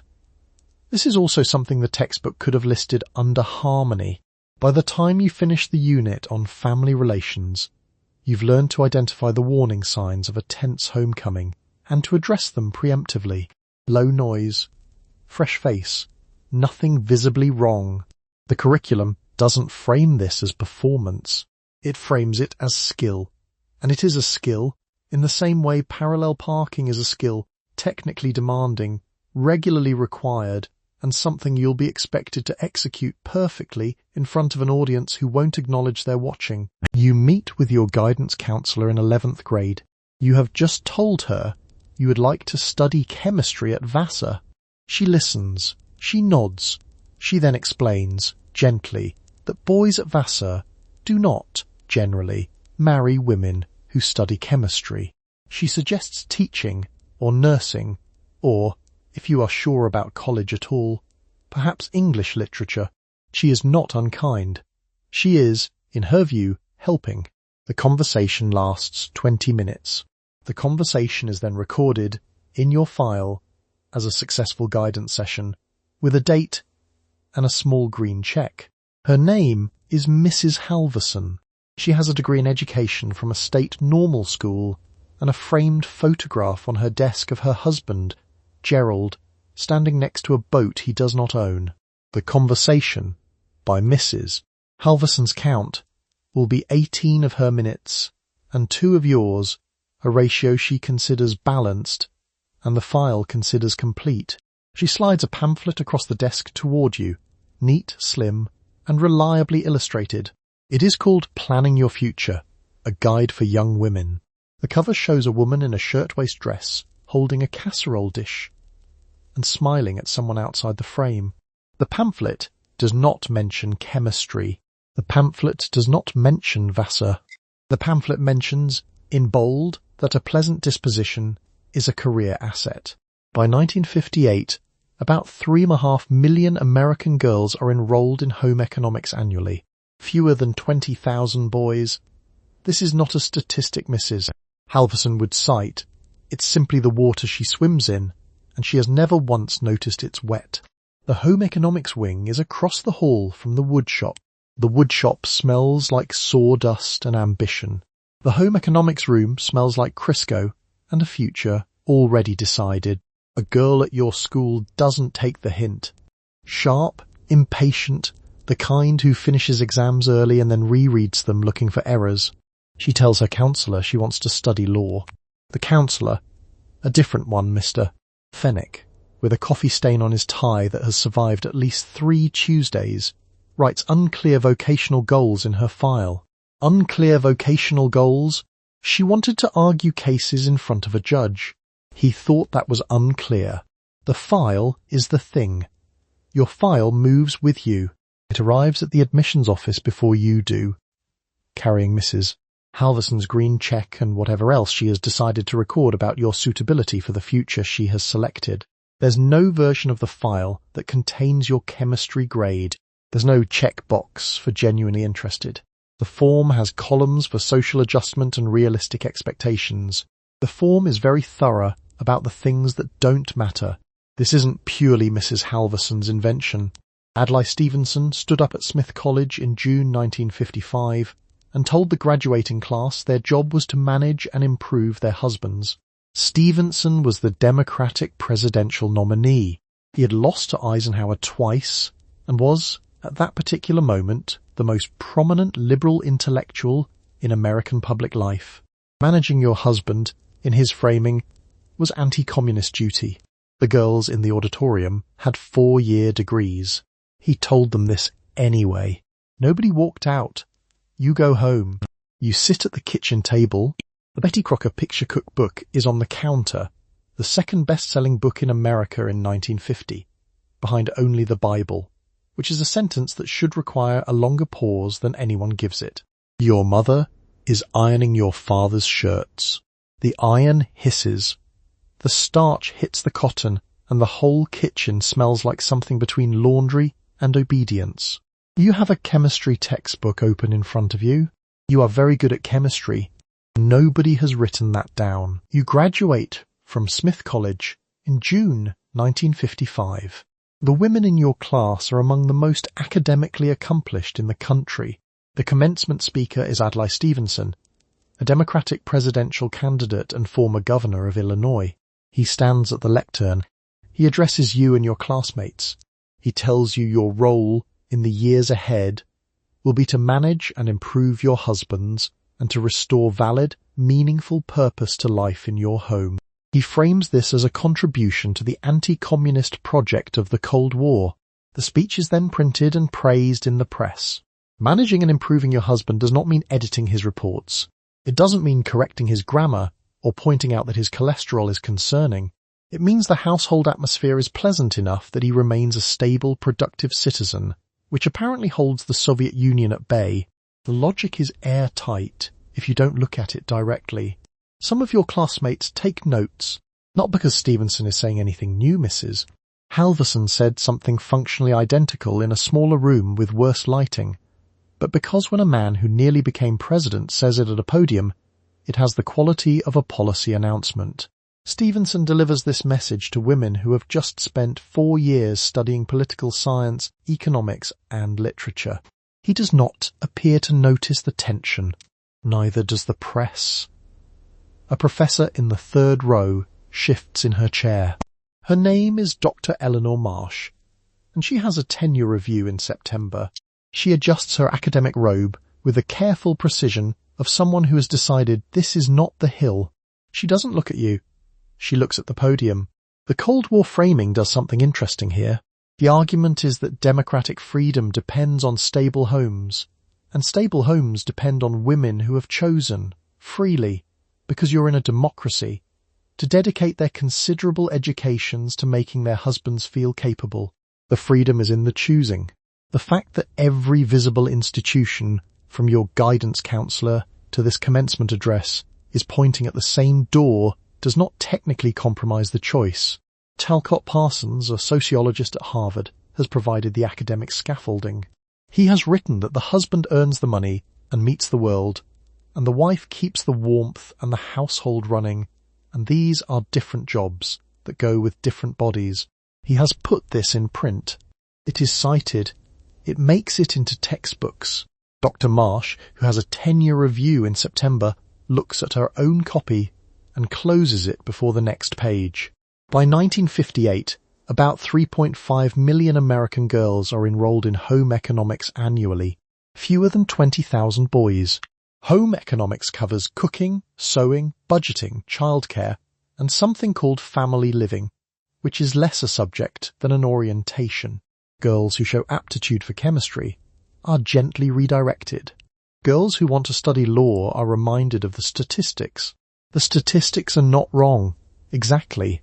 They just leave out the part about who keeps generating them. You sit with your diploma in your lap.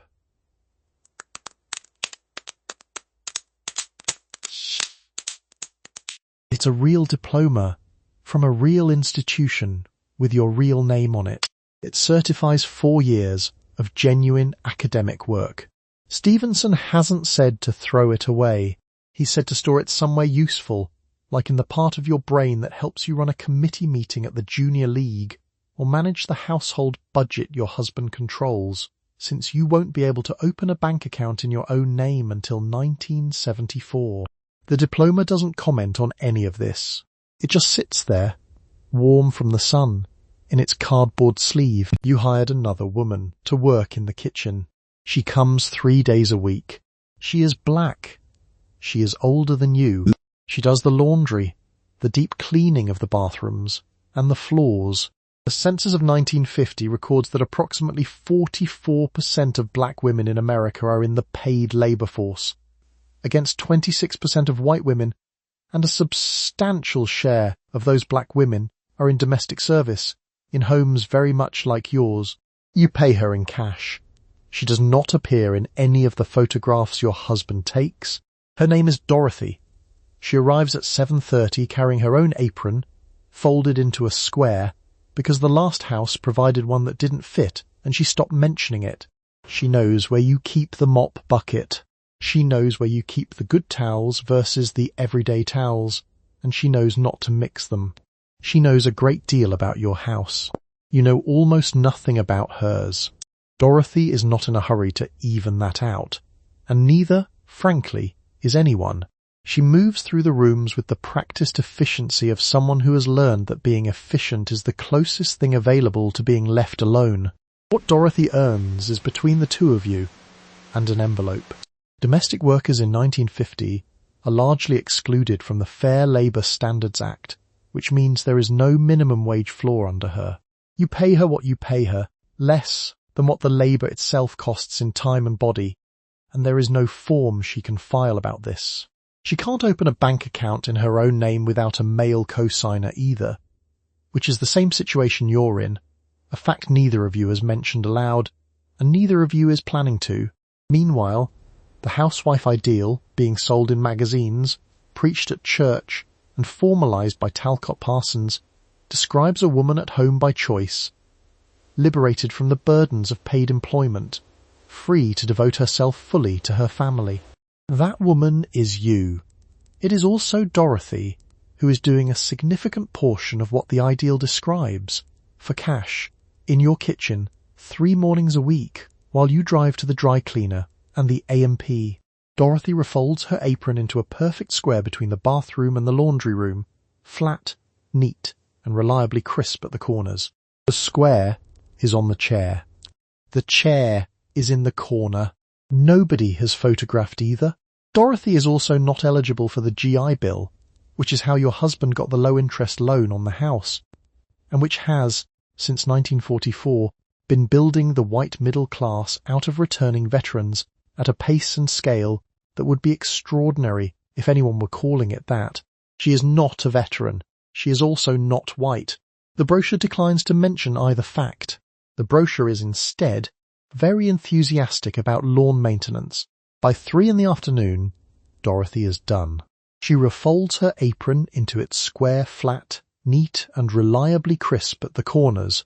Like a document being filed in a drawer she's the only one allowed to open. She lets herself out the side door, not the front, which is the door guests use and neighbours can see from the cul-de-sac. The side door isn't a door. It's a small piece of geography that everyone has agreed not to discuss. You say goodbye from the kitchen. The screen door closes with its particular aluminium slap. You stand in a clean house that smells faintly of pine sol and the Crisco still in the pan from this morning, and you think about starting dinner. The house is 983 square feet. You have lived in it for 4 years. You know every sound it makes. You have considered, lately, leaving. The mechanics of leaving in 1955 are not friendly to you. There is no no-fault divorce in any American state. California will not pass the first one until 1969. To leave, you must prove fault, adultery, cruelty, or abandonment in court with witnesses and testimony about intimate marital conduct. You have no income of your own. You have no credit history. You have no pension. The house is in his name. The car is in his name. The savings account requires his counter-signature. You sit at the kitchen table. You make tea. Proof requires more than the word cruelty. You bring a witness. You describe specific incidents in a room with a judge, a court reporter, and your husband's attorney. The stenographer types. The stenographer does not pause.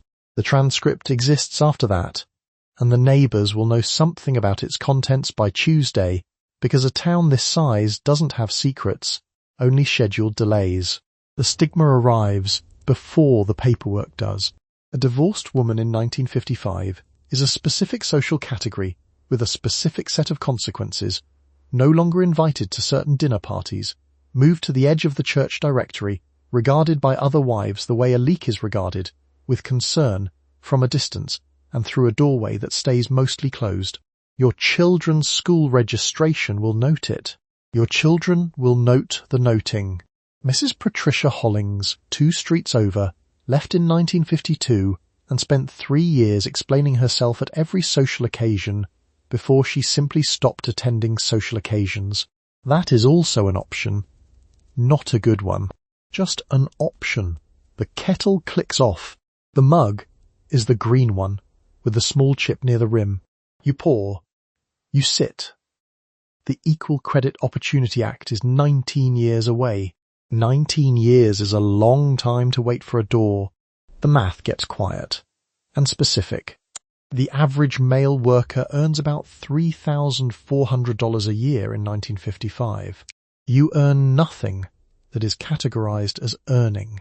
Your labor, the breakfast, the ironing, the 5 p.m., refresh, the cocktails, the jello mold, Dorothy's supervision, the children bathed and silent by arrival time, has no line on any tax form.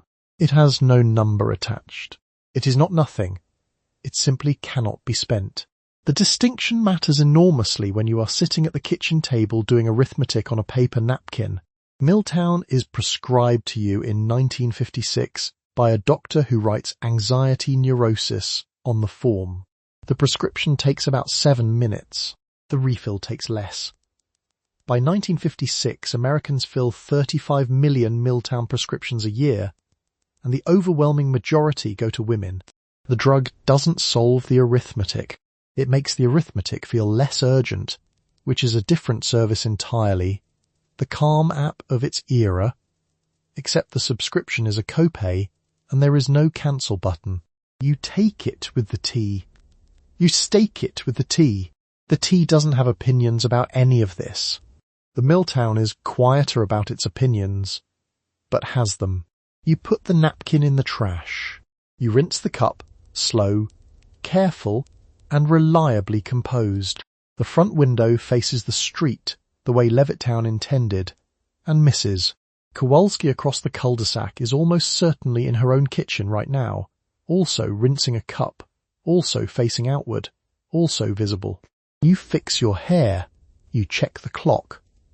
He'll be home by 6. So that's the ribbon, the hospital corners, the front-facing kitchen, the Crisco co-worker, the Jell-O salad with the suspended carrots, the pamphlet that smiled while it told you what you owed, and the little white pill the pharmacist handed over without looking up. A Tuesday's worth of effort, executed before he walked through the door. The smile was already in place by 5:40. The ironing was already done by 7. The clock by your bed reads later than that now. The casserole has been eaten. The formica is wiped. Whoever was watching from across the cul-de-sac has gone in. The kitchen smells faintly of pine sol and the ghost of Crisco, which is a reasonable smell for a room that has been doing its job all day. The girdle is on the chair, no longer holding any opinions about your rib cage. Thank you for spending the night with all of this. The Sleepy Scrolls library lives or dies on whichever of you keeps coming back, and I notice. I really do. Let your shoulders drop. Let the ribbon sit wherever you put it. Let the kitchen window go dark on its own. Good night.